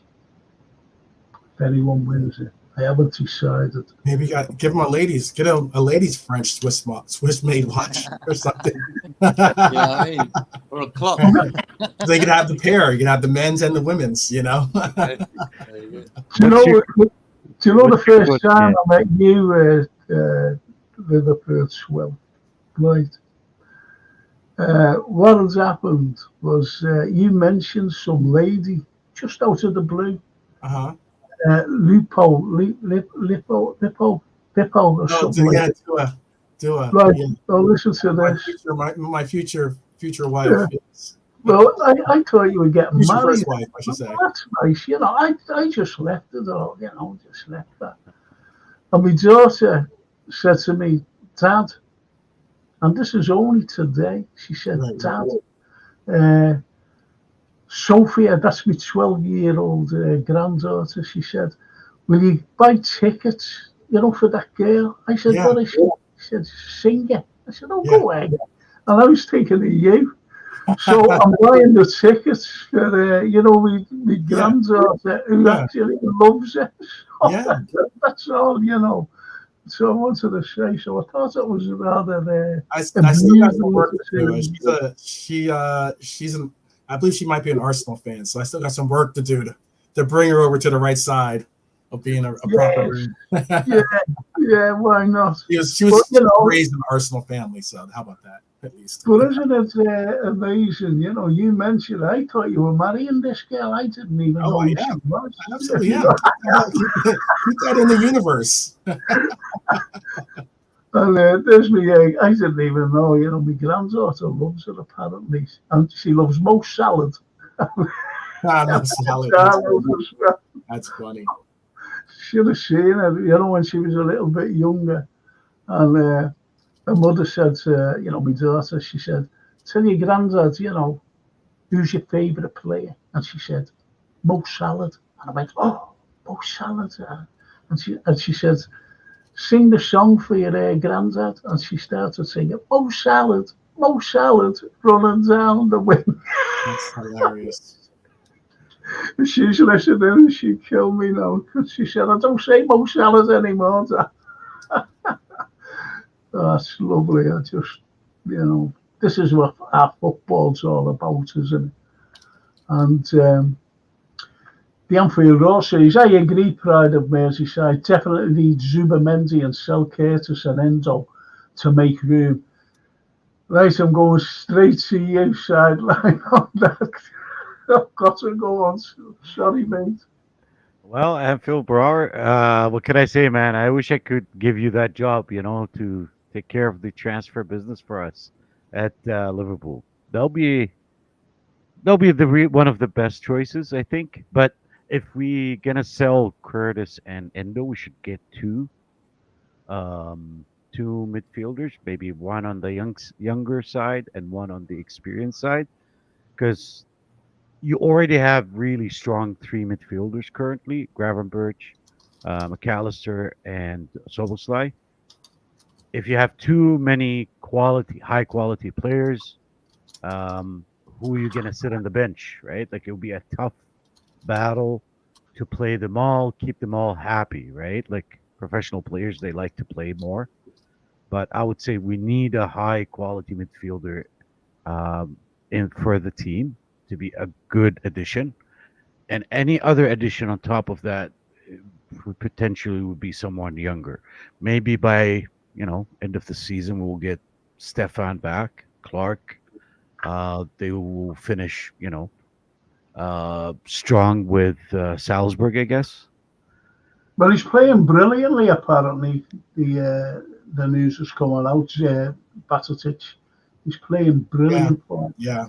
Salzburg had a really bad game, and as much as bad game it was, Stefan was the only one that played good for them. I watched actually some of it. Okay, good. Yeah, it was really bad from that team. To be honest, I kind of giggled. Pep Lenders is the coach there, But Stefan was the only one that had actually a good game in that game for Salzburg. Good to hear. Good to So hear. them coming back, Mubarak played Morton, well too, I think. developing, Neone, they'll be those four players with maybe someone like a Zubamendi, or I don't know. It's not an agenda, but it's a theory that I'm building. It's Rangers, I guess, because Slot does not talk about individual performances, does not praise individual players, and whenever he's asked about a specific player, he will say, "Yeah, he did good, but without the team doing good, yada yada." But him praising it caught my ears, praising Rangers for almost a minute or a minute and a half. Hmm, I think he is thinking about that player. Otherwise, why would he praise a player that's not even in his team? Yeah, yeah. So, Well, yeah, I'm going to you, 12 on Mhm. this one. Edison, not Zuby. Edison, not Zuby, will make a massive difference for me as much as Gravenberch is doing well and hopefully continues to grow. He is not a DM. But we need a DM anyway. If he's not a DM, we need someone to cover. Not to cover, but. And I like Edison. I really like Edison. And he played well, didn't he, against the Arsenal the other night? So, yes, I like Edison. So what do you think on that, 12? Um, I understand where TW is going with that, in the sense of that Ederson did have a good game in the Champions League. He did against Arsenal too. Another I'm not going to say what I want to say about Arsenal. I gotta keep good with my future Yeah, it's all right. parent, yeah, father and mother-in-law. So, but but but what I was gonna say is that if there's anything I can at least suggest or at least give my opinion on when it comes to our pursuit of a player for our midfield, I think that what we have to do is detach ourselves from the mindset of what we associated six with Klopp, like as in the Fabinho, the destroyer, like the concept of having a destroyer, which Ederson certainly is.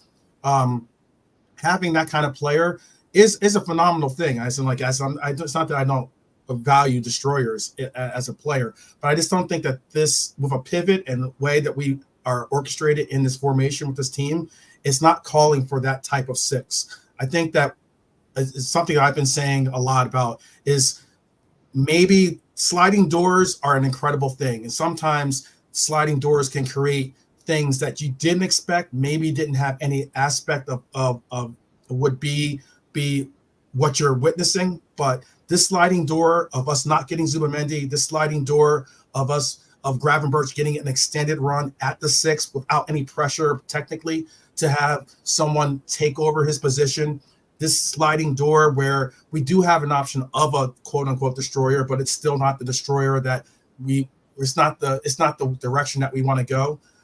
I think that's what this team is gravitating towards, is getting a player like a Zubamendi, a player like a Gravenberch, a player that can orchestrate the help and orchestrate an offense and be able to travel with the ball progressively with carries and also have progressive passes throughout our offense and really ignite our counters, ignite our offense quickly and effectively. So that's just how I see it. No, I think that's a great reply to that. What's your take on that, JK? Mm, you know what? Realistically, I wanted that to happen this summer, where we go into the season, with a good squad. I just can't believe in the amount of players we've like Bacic. He could have stayed. He could have played the West Ham game on Wednesday, for example. Why not? Doak got a game for Middlesbrough today, like second half. He came on a sub. He could have played against West Ham. Like West Ham got battered by Chelsea at home 3-0 today, so they're not great. So I don't know. I just feel that just getting Chiesa in this summer was a bit of a scandal, when you look at the bigger picture. You don't give the new guy at least 2 guys to bring in who he thinks, yeah, I need these 2 guys to be in my team, or just like to be in the squad. So that's why for January, I'm not really sort of excited. Back in the days, as Liverpool fans, always excited when the transfer window came. It's not like that no more, So I just hope in January, if Zubimendi wants to come, because he's thought about it now. When we played Milan on Tuesday, someone wrote Zubimendi lost in a league game, I think, that day. So he chose what path he wanted to go on. So, he could come to us. He could have been playing Champions League with us now. So he might have thought about it. You know what? I should have gone. You never know, Well, Richard says next 5 games: West Ham at home, EFL Wolves away, EPL Bologna home, UCL Crystal Palace away, EPL Chelsea home, EPL we need rotation cover depth, use academy players and substitutions. You see, this is it's a different. I don't know. It's so different now. But we've got to have as you said before, Side. I want to win the lot. I don't like just say, oh well, we leave that. We're not worried about that cup, but we'll go after this cup. It's like everything. It's like everything that this pod stands for. We do want to win everything. We really do. We want to strengthen. And someone mentioned, can I just say this a minute? I think you'd like this. And it was the pride of Merseyside. Callum, he says, every time we have a big season, for example, 2022, we never rebuild and we end up poor season after them to season. And he's spot on. He's spot on. And I've said this to you before, 12. JK's knows I'm going to talk about. But you don't know what I said, Side. And it's this. When we signed Thiago, when we signed from Bayern, we never bought a midfielder for 4 years. And this is what worries me. It really does. We bought nobody, really. And I'll say it again about Federico Chiesa.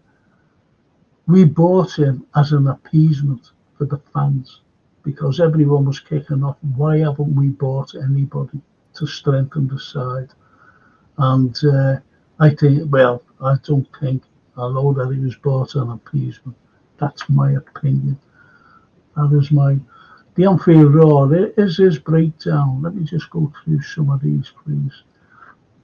My ratings today: Carlyle 7.5, Trent 7.5, Konate 8, Virgil 7, Robbo 7, Gravenberch 7, McAllister 7, Szoboszlai 7, Salah 7, Nunes 7.5, and Diaz, man of the match, says the Anfield Roar.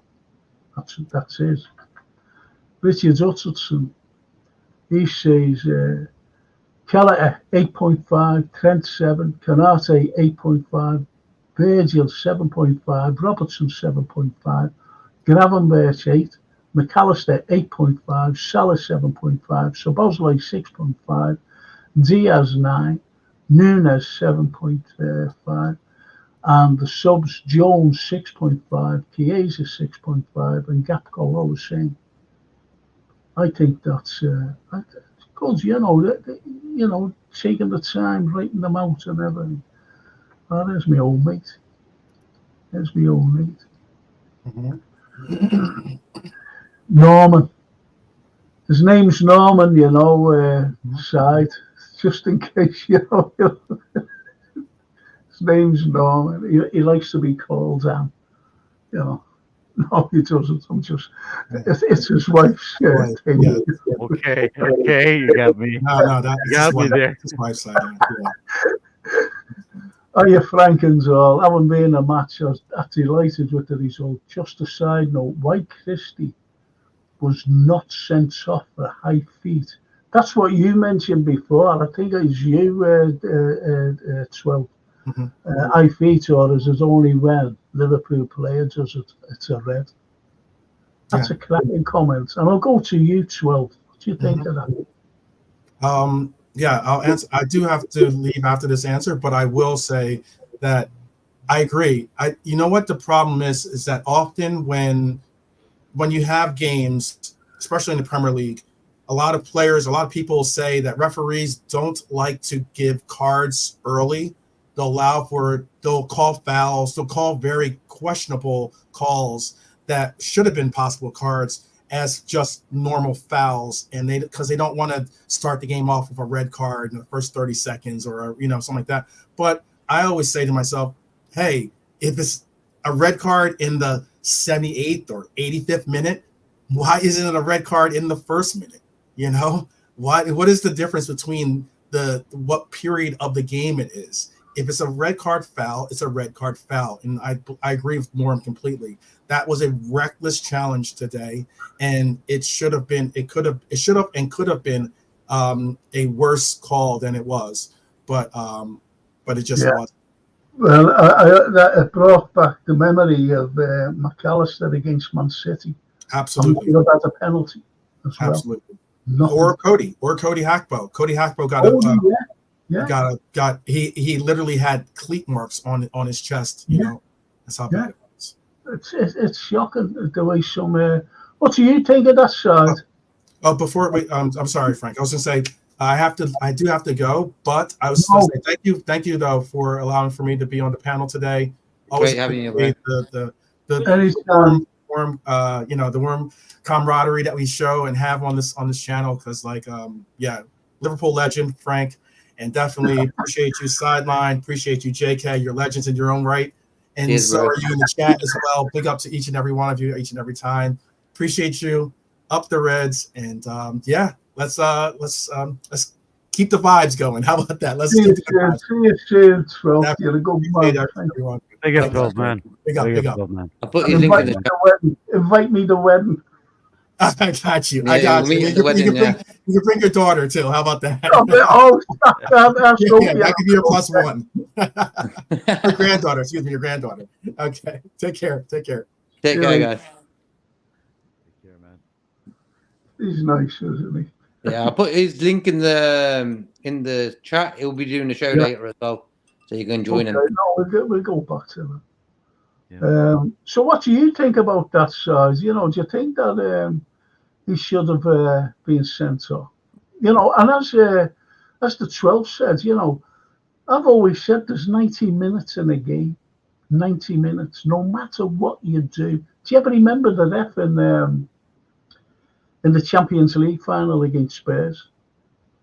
He just gave a penalty within 20 seconds, if you know what I mean. Yeah. Bang, penalty. You know what I mean? And that's the way it should be. If you're going in a dangerous, it was a horrible kick, and he should have been sent off. It's as simple as that. What do you think, sir? It was a very questionable tackle, to be honest. I was kind of disappointed that the VAR didn't even bother looking at it. No, yeah. Right? So it was rough. So while I was doing the watch along, I mentioned one thing, which is there was 4 yellow cards. 3 of them were like in the first half from Bournemouth, and it was like one yellow card, one after the other, one after the other. Referees don't like to give yellow cards really early in the game if they don't have to. And the first minute, Bournemouth got a yellow card, right? So whenever you see a team that has a lot of yellow cards, it's one of the two things, in my opinion. One of two things. And not necessarily it's 100% all the time, right? But it's either that team is trying to be too physical and play a dominant, have a dominance over the midfield, or the second reason why a team would have a lot of yellow cards, they're not able to handle the other team. So that's why they would get a lot of yellow cards.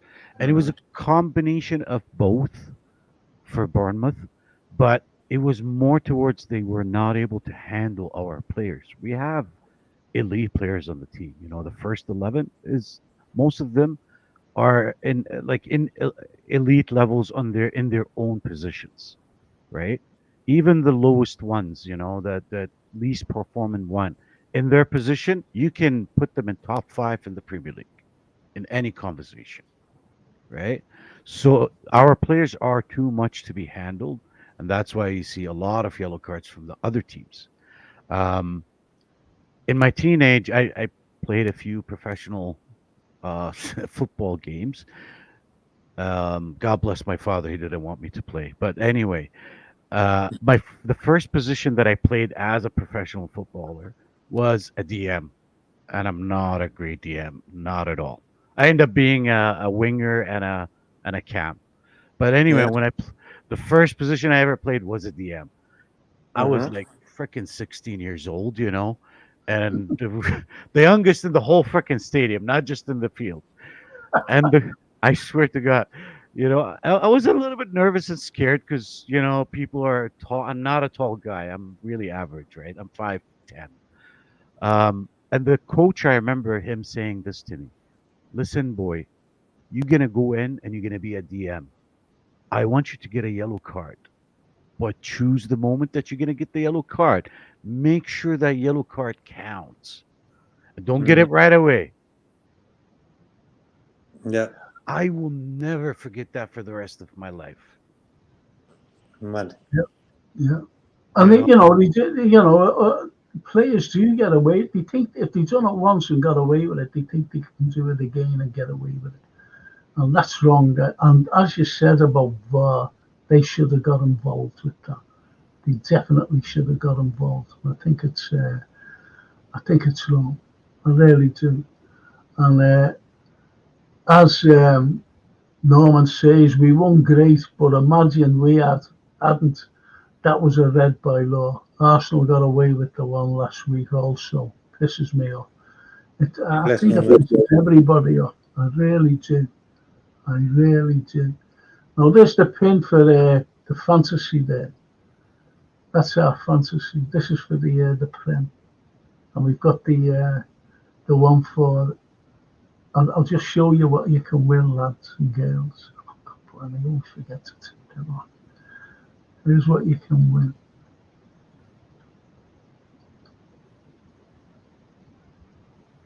What do you think of that side? Do you think that's a nice watch?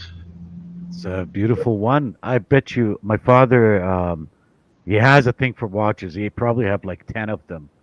He Yeah. has a couple Tag Heuer, I guess. But anyway, you know what? I'm gonna take a screenshot and send it to my dad and see what he thinks. If he even know Yeah. the make, How much he is has sir? he does have things for watches like big time. It's a beautiful one. I registered it myself.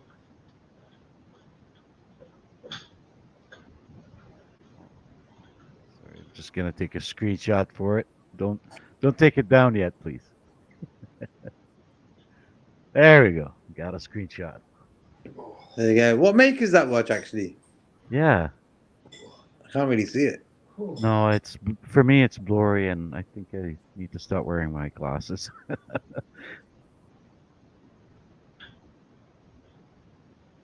Can't really see it. But if you No, enter the competition, you can win that. So that's cool. You gonna join Tama? Oh, I joined already the Premier League one. The Okay, UCL, cool.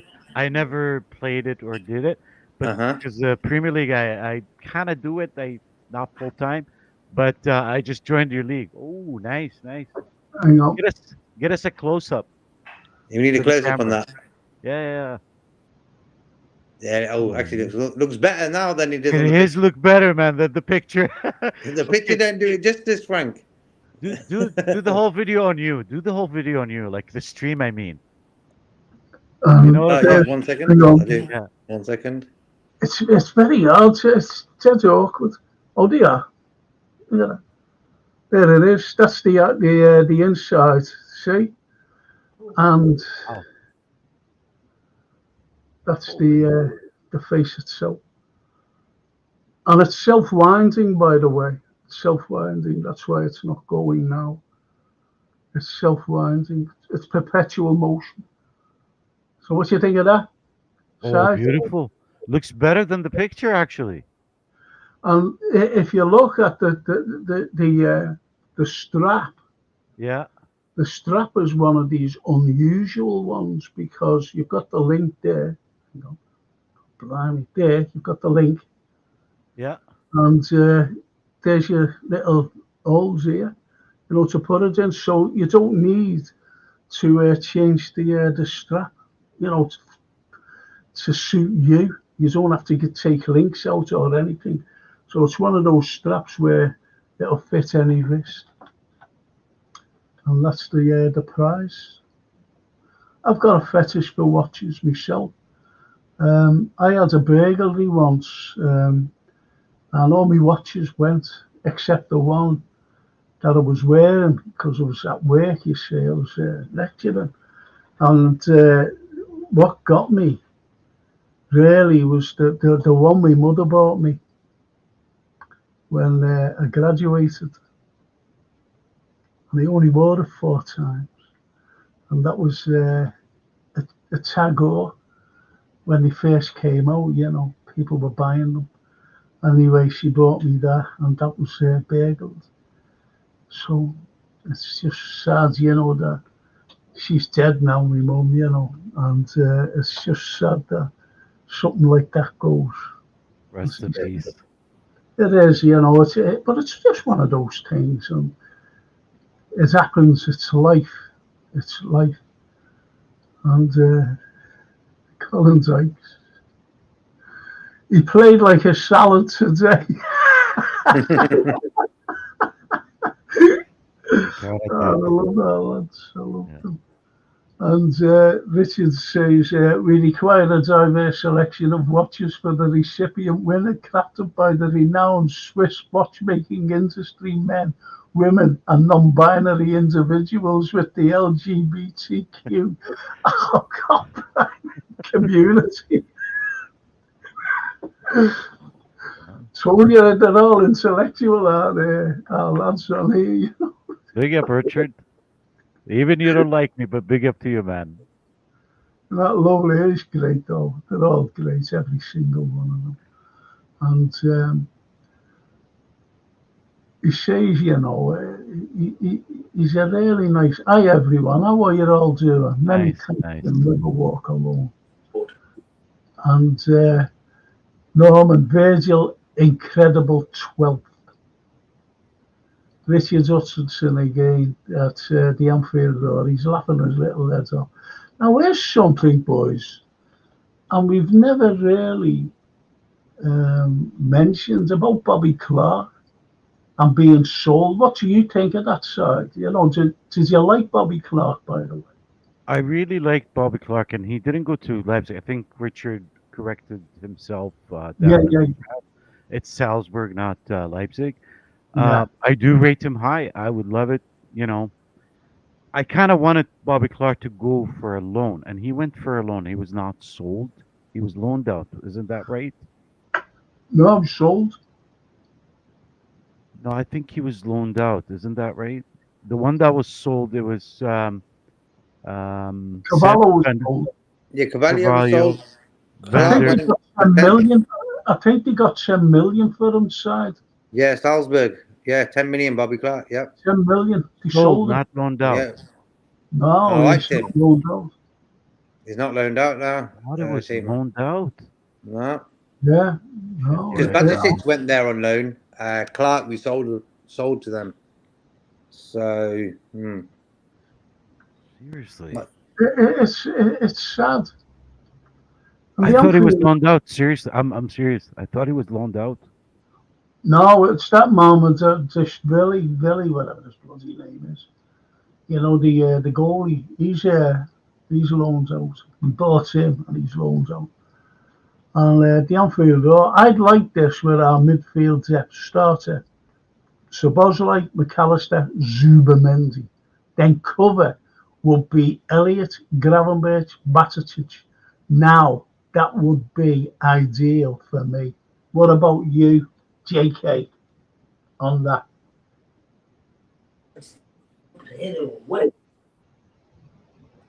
like for me, the only worry I have is the bench, midfield wise. Like who we're going to bring in? Like Curtis Jones was probably the only guy we could brought on today in that department. No, I mean, like, his ideal, say like January, for example, starter Szoboszlai, McAllister, Zubamendi, then cover would be Elliott, Gravenberch, Batatic. Now that would be ideal for me. That's what he's saying. If we brought in Zubamendi. Like for me, out of them, like for me, I would play Gravenberch before Szoboszlai. So that's going with this season, I don't know about the Zubamendi thing. If it happens, it happens. But for me, that midfield where we can have Gravenberch, McAllister, Zubamendi, I'd be happy with that. Well, I'd like Zubamendi. I'd love him to come here. I really would. And just, what you're getting, what you're there reading, and everything else, and what you're hearing, there's more to it. There's more to it, if you know what I mean.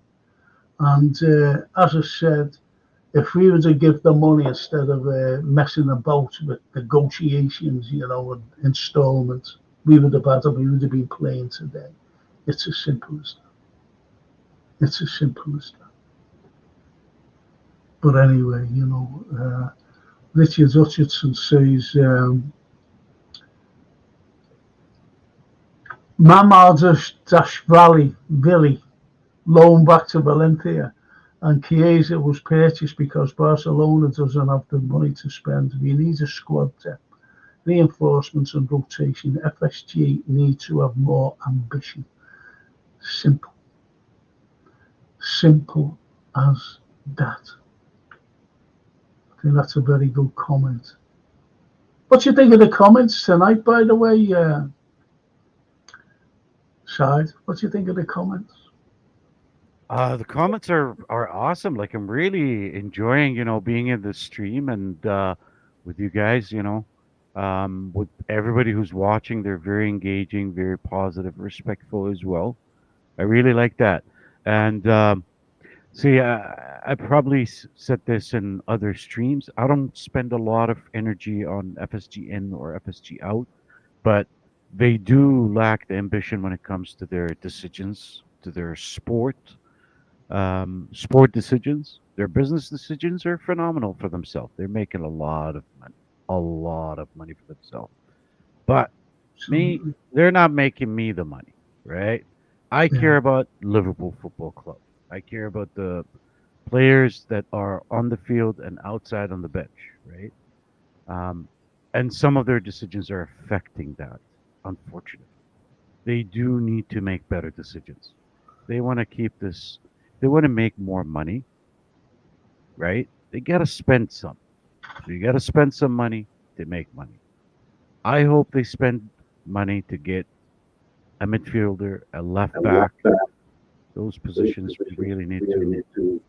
Yeah, they say we don't need forwards because our forwards can score.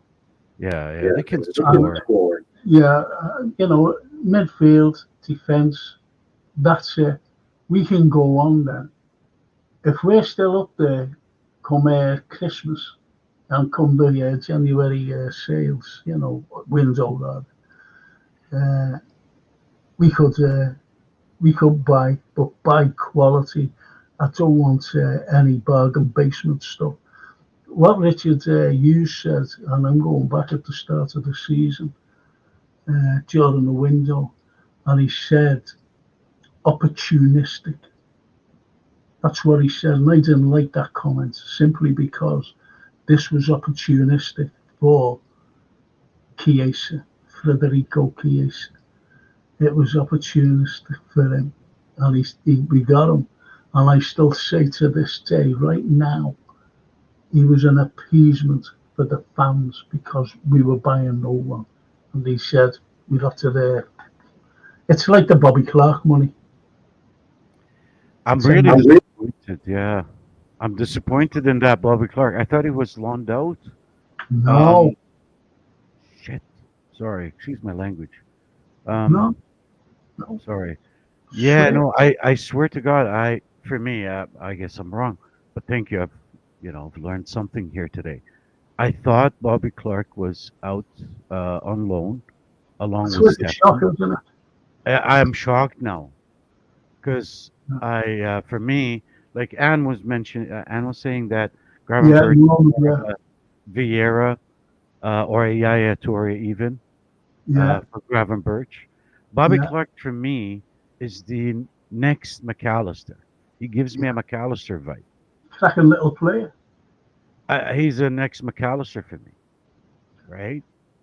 So he'd be a really good backup for McAllister, Bobby Clark. Well, Same that's why. physical appearance.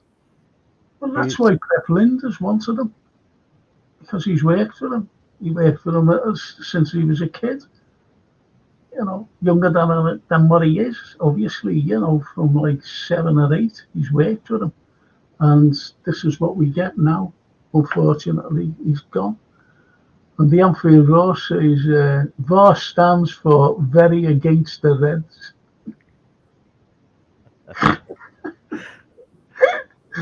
It's great. And, again, getting back to that thing, our Christian for Bournemouth should have been sent off for high foot first minute of the game. T. Harrington and the EPL refs are incompetent making decisions. We need to use the best refs around the world. I've always said, why don't we bring in European refs?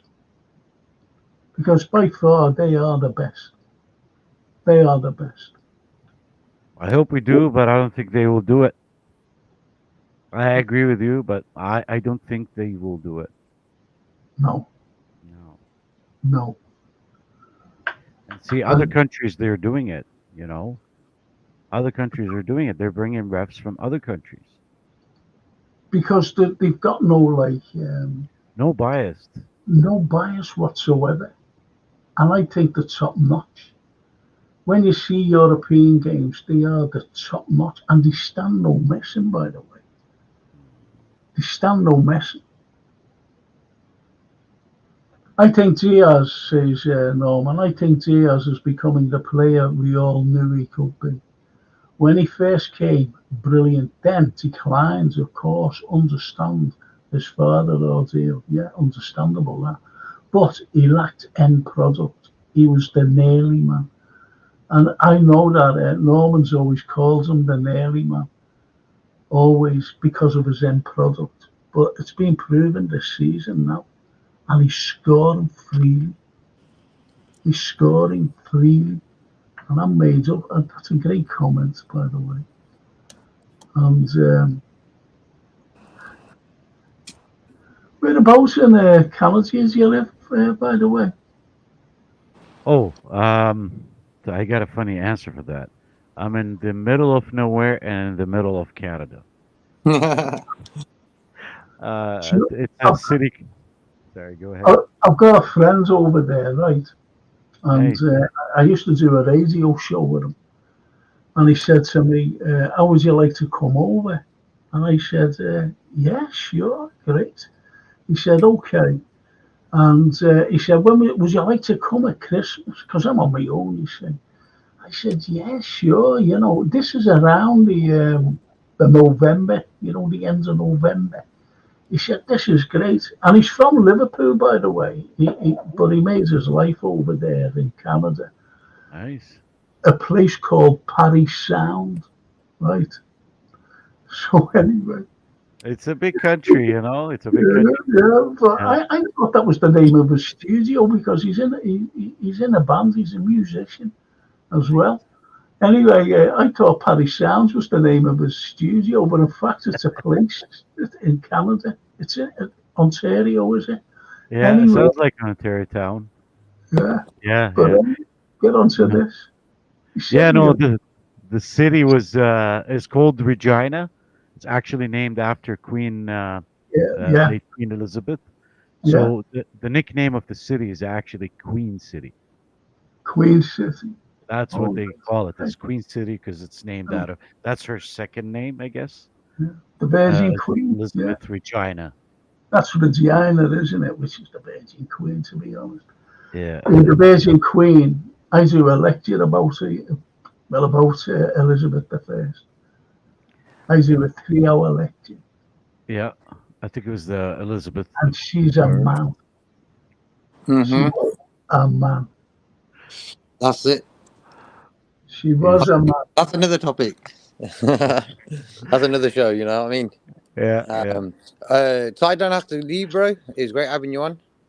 I'll put his link in the chat, so subscribe and 12 Man's chat as well. So great having you on, Awesome. bro. Big up, everyone. Thank you so much for inviting Are me. you It was, going? Before you go, yeah, for sure.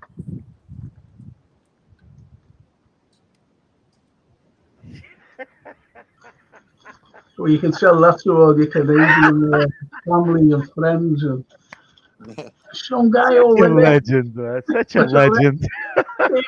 you know, I'm glad. Listen, come on again, please. Come on again. Definitely, man. Thank you It'll be so much. great to have you on. It really will. And Awesome. Richard says bye. That's Thank great. you. Take care, bro. Take Thank care. you so much. Take See you care. soon. See ya. Yeah, nice guys, man. Isn't he nice? Yeah, him and Isn't 12 he? top. You know, not over the top with agendas. You know, that like me and you. Sport Liverpool first, then they go with everything else. You know, top lads. Yeah, absolutely. So listen. We've finished the show now and the pod, and it has been great. All these comments have been absolutely first class, really are. And Norman, he comes out with a cracker here. He says, mental side of football. Quansah was ahead of Canate versus Ipswich. He gets taken off. Now Canate knows he must perform consistently to Exactly. keep his place, or Quansah will displace him again. And Competition. yeah, Yeah, but that's what you call competition. healthy competition. You know, I seen Kwanzaa the other day when we scored against Milan. He was celebrating. You know, he wasn't like miserable on the subs bench.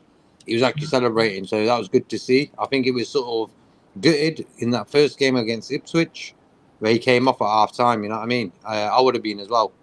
But since then, Kanate's come in, and I think Kwanzaa being involved and partnering Van Dijk over the months has kicked Kanate a little bit, you know, and we've seen the result of that. So for me, healthy competition is sort of a must sometimes. Yeah. Kanate was top today. It was good. Hope you enjoyed the And, game. Yeah. the Pride says, great stream, great people, up the Reds. The big 3 points, all that matters. Hopefully tomorrow, City and Arsenal draw. I want to draw. I want to draw. I meant to ask the likes of the size and the 12, about the Arsenal kind of game, but it just went so quickly. Never had any idea. And the Anfield Roar. Does anyone else have a theory on Konate? Do you think Klopp rotated him too often and now he is benefiting from a longer run in the side? I'm not criticising Klopp, but Konate seems to be good to me. Yeah, I agree with you there, Anfield. Yep. Faith from the manager starting him every game. It gets a player up a few miles, you know. I always say that the best you're only going to see the best in a player when he knows he's playing every Saturday and midweek, 90 minutes, whatever it is. He knows he's starting, so they're already set on what they're going to do in that game. They're not thinking, "Oh, am I going to get 10 minutes here?" You know what I mean? Their focus is totally different. So that's why when you see people like Virgil van Dijk, Alisson, and Salah, for example, 3 starters since they've been with us. Hence why they're the best players at the club. Yes, totally agree. And you said we've got Wolves away the next, so we should win that as well. Yeah, they got beat by Villa away today, 3-1. Yeah, it was I mean, only they're not in great form. They're not in great form. it was only having a couple of minutes to go or something. It was 1-1 until they scored a late, then another one. Anyway, maybe Chiesa will start ahead. of Salah midweek, hence why Salah played the whole game today. Yeah, we don't need Salah Wednesday, I think. I'll give him a rest. Giza, I'll give him a start. Yeah. I'd give Kanate a start as well. With Not Kanate. Kwanzaa. With Kwanzaa. Yeah. Yeah, I'd give I'll give him Kwanzaa a start, yeah. and Samikas. Got to keep them interim. And Bradley, by the way. Yeah. Youssef, I'm going to call Kanate extra large bully. Yes. I'll go for you there. I'll go for that. That's brilliant. And the Anfield Ross said, see it, to the sideline. Arsenal will park the stagecoach bus for, for a 0-0 stinkfest, says Youssef. That'd be cool. Kanate has pace, strength, good in the air, and he is playing alongside the second best centre half in our history. Keep going, lads, and be what we know you can be. The Anfield, the Pride of Mersey, I think we'll do Wolves 4-1. Yeah. I'll take that. Frankie again, though. I think this season we're keeping a lot of clean sheets, bar the Milan game and the Forest game. Other than that, we've not conceded goals. So for me, why Arsenal have sort of stepped up is because of their centre back pairing, Saliba and Gabriel. Those two guys together, they sort of play pretty well, Defensively, Arsenal are much better than they used to be. So for me, I want our centre back partnership to be Kanate and Van Dijk from now, and then see what happens. Have to see what happens. And the Anfield Road says, Frankie and JK, when that watch is inscribed, it's Anfield Road. Okay, lads. I'll get it inscribed on the strap. Anfield Road. Yeah. Anfield Road. So you can't put the name's there. I can't bloody say. I don't know whether it's upside down, but there's the name of the watch there. It's French, and I can't bloody see because I know what's it called. Forget what it's called. It's all fancy writing. Royal something. I forget what it's called. It's Royal something anyway. And there's the thickness of it. It's a very thick watch. It looks thin there, but it's not very thick. It's very thick, believe you me, and heavy. It's a heavy watch. Carlyle inscribed. And Norman says, Frank is YouTube's Des Lynam, suave, sophisticated and smooth. You can't. What is he out here? I can't blame. He's the image of him. More clean sheets than the Premier in, says Youssef. That's good, isn't it? More clean sheets than the Premier in. The godfather of algorithm. He is the godfather of. I wish I could get the algorithm up. Honestly, God. And Travel Lodge. Norman, if there was a matrix, Frankie is the oldest motherboard in town. Thanks very much. Someone, did you hear the doorbell go there before on me? And what it was what my neighbour. And he went, I've just been going through a magazine, a lazy it was. Been going through a magazine. And she said, I thought this was you. I'll show you. I thought it was me. Let's see. She said, I thought that was you. That's Jesus. So I'm doing it. Anyway, JK is a great co-host. He really is. Well done, my friend. How about that? Thanks, Norman. Top. Nice words. Thank you. And Norman said, "What film are you watching tonight, Frank?" Do you know what? I'm going to watch Longlegs. Is it Longlegs? Daddy Longlegs? Or something Bloody, like they're that. everywhere. Have you noticed? Daddy long legs are they're everywhere, man. Well, I'll be watching that anyway. I promised Francine I'd watch. Long She legs. said, Okay. "It's good. Watch it." I said, "Okay." Must be the watch Fergie wore when he used to tell the reps about the times you said. Oh, too funny. Is this the film? Do you know what, Norman? Honestly, I'm being honest. I had my film and TV review this morning, and we were talking about film. Then all of a sudden, someone came on about football, and it kicked off. I said, "This is a film and TV review." But anyway, they were getting the points over. Football's the biggest film in the world. Well, it's the biggest soap opera in the world, I'm telling you.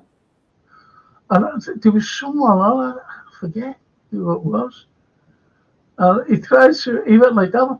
Always not Ali Noose, the Romanian lad. And he said, "Have you watched Football One or something?" I forget what it was. I said, "No, I haven't." He said, "It's good, He's trying to get away from it because I was like, "Oh," I said, "I've got plenty this is." But anyway. Yeah, the Pride says definitely a smack of Wednesday. JK is a great foil guy, says the Anfield. Kojak, the Belarus Files. Oh, yeah, you mentioned that, didn't you, there, Norman? Yusuf, he used that broken watch, bloody red-nosed cheat. Yeah, he did. And Rafa has a go at him. We are the He greatest knew all the fans. tricks in the book, Fergie. Remember the times when he never used to send his players on international duty, knowing when the weeks they come back, there's got big games coming up. Yeah. Fergie never used to send them. I like that. I think the manager needs to look after the players, Fergie used to Yeah, come out but with, if we did it, there'd be murder. I think that's what you've got to look at. I no. never liked Ferguson. I never liked that man. I think he was a bully. He was horrible. Until Rafa came out and went, he was fed up with him. He was fed up with him. And as Norman said, we're the greatest fans in the world. In fact, like Rafa would say, yes. And Frankie, that long legs isn't Peter Crouch documentary.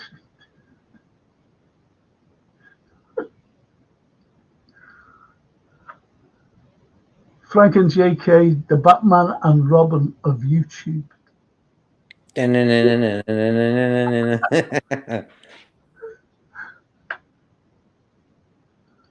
this is very true. I'm ending on this. Ferguson was not in the same class as Pitt. Yes. And the vlogs. Hello, Frank. Loving this Gravenberg more and more. I like how he turns with the ball without touching it.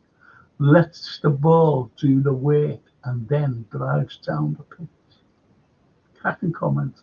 Exactly. Cracking comment. And Saturday night, and I like the way you moved Divock. Tuesday night, he made the Barca look, yeah.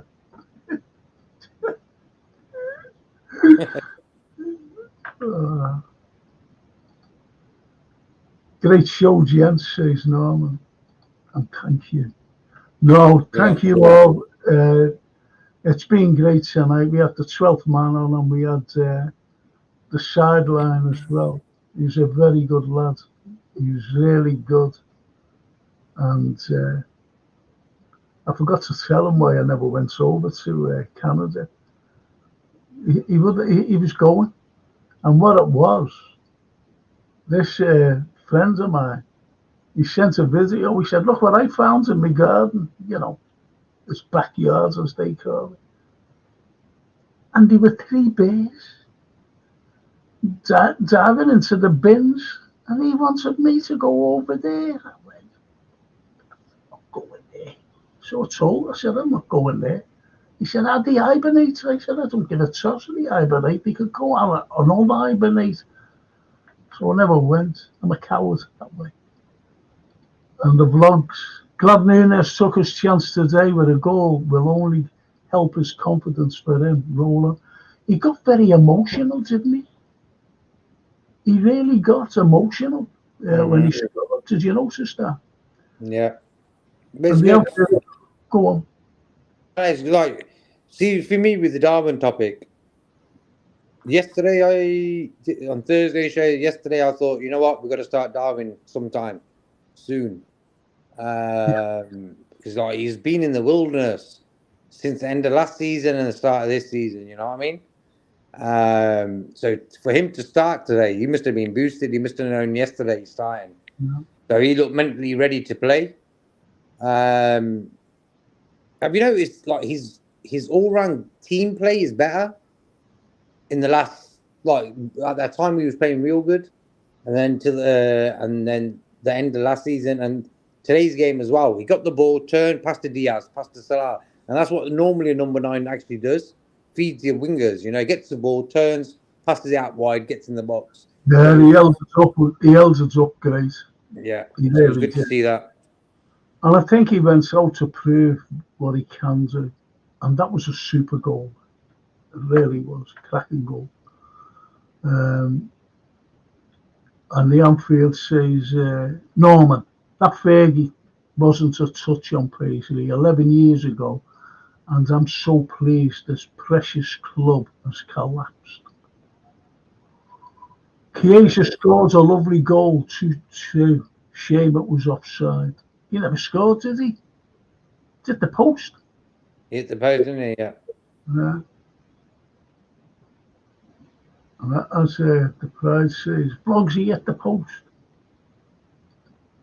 I also like how Slot has not rushed into playing Chiesa too quickly, even making us fans wait last week for his debut and just got a few minutes on Tuesday and then a bit more today, doing a great job.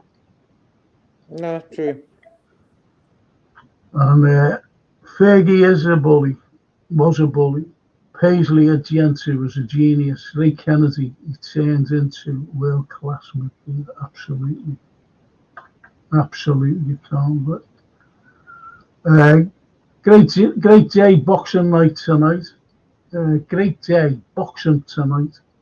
And can watch match of the day. Happy with our performance. Both United and Everton being crap is also pleasing too. And Diaz and Nunes were primed to succeed under Slot because they don't do as good as Jurgen, under Jurgen. That's what a comment that is. Mad, isn't it? Mad, just mad. No, I like the comment. Don't get me wrong, Colin. That's a cracking comment. It looked like from my angle it went in. You're probably right. We all thought he scored. He must have been at the game then, Vlogs. Yeah, he was. Good, man.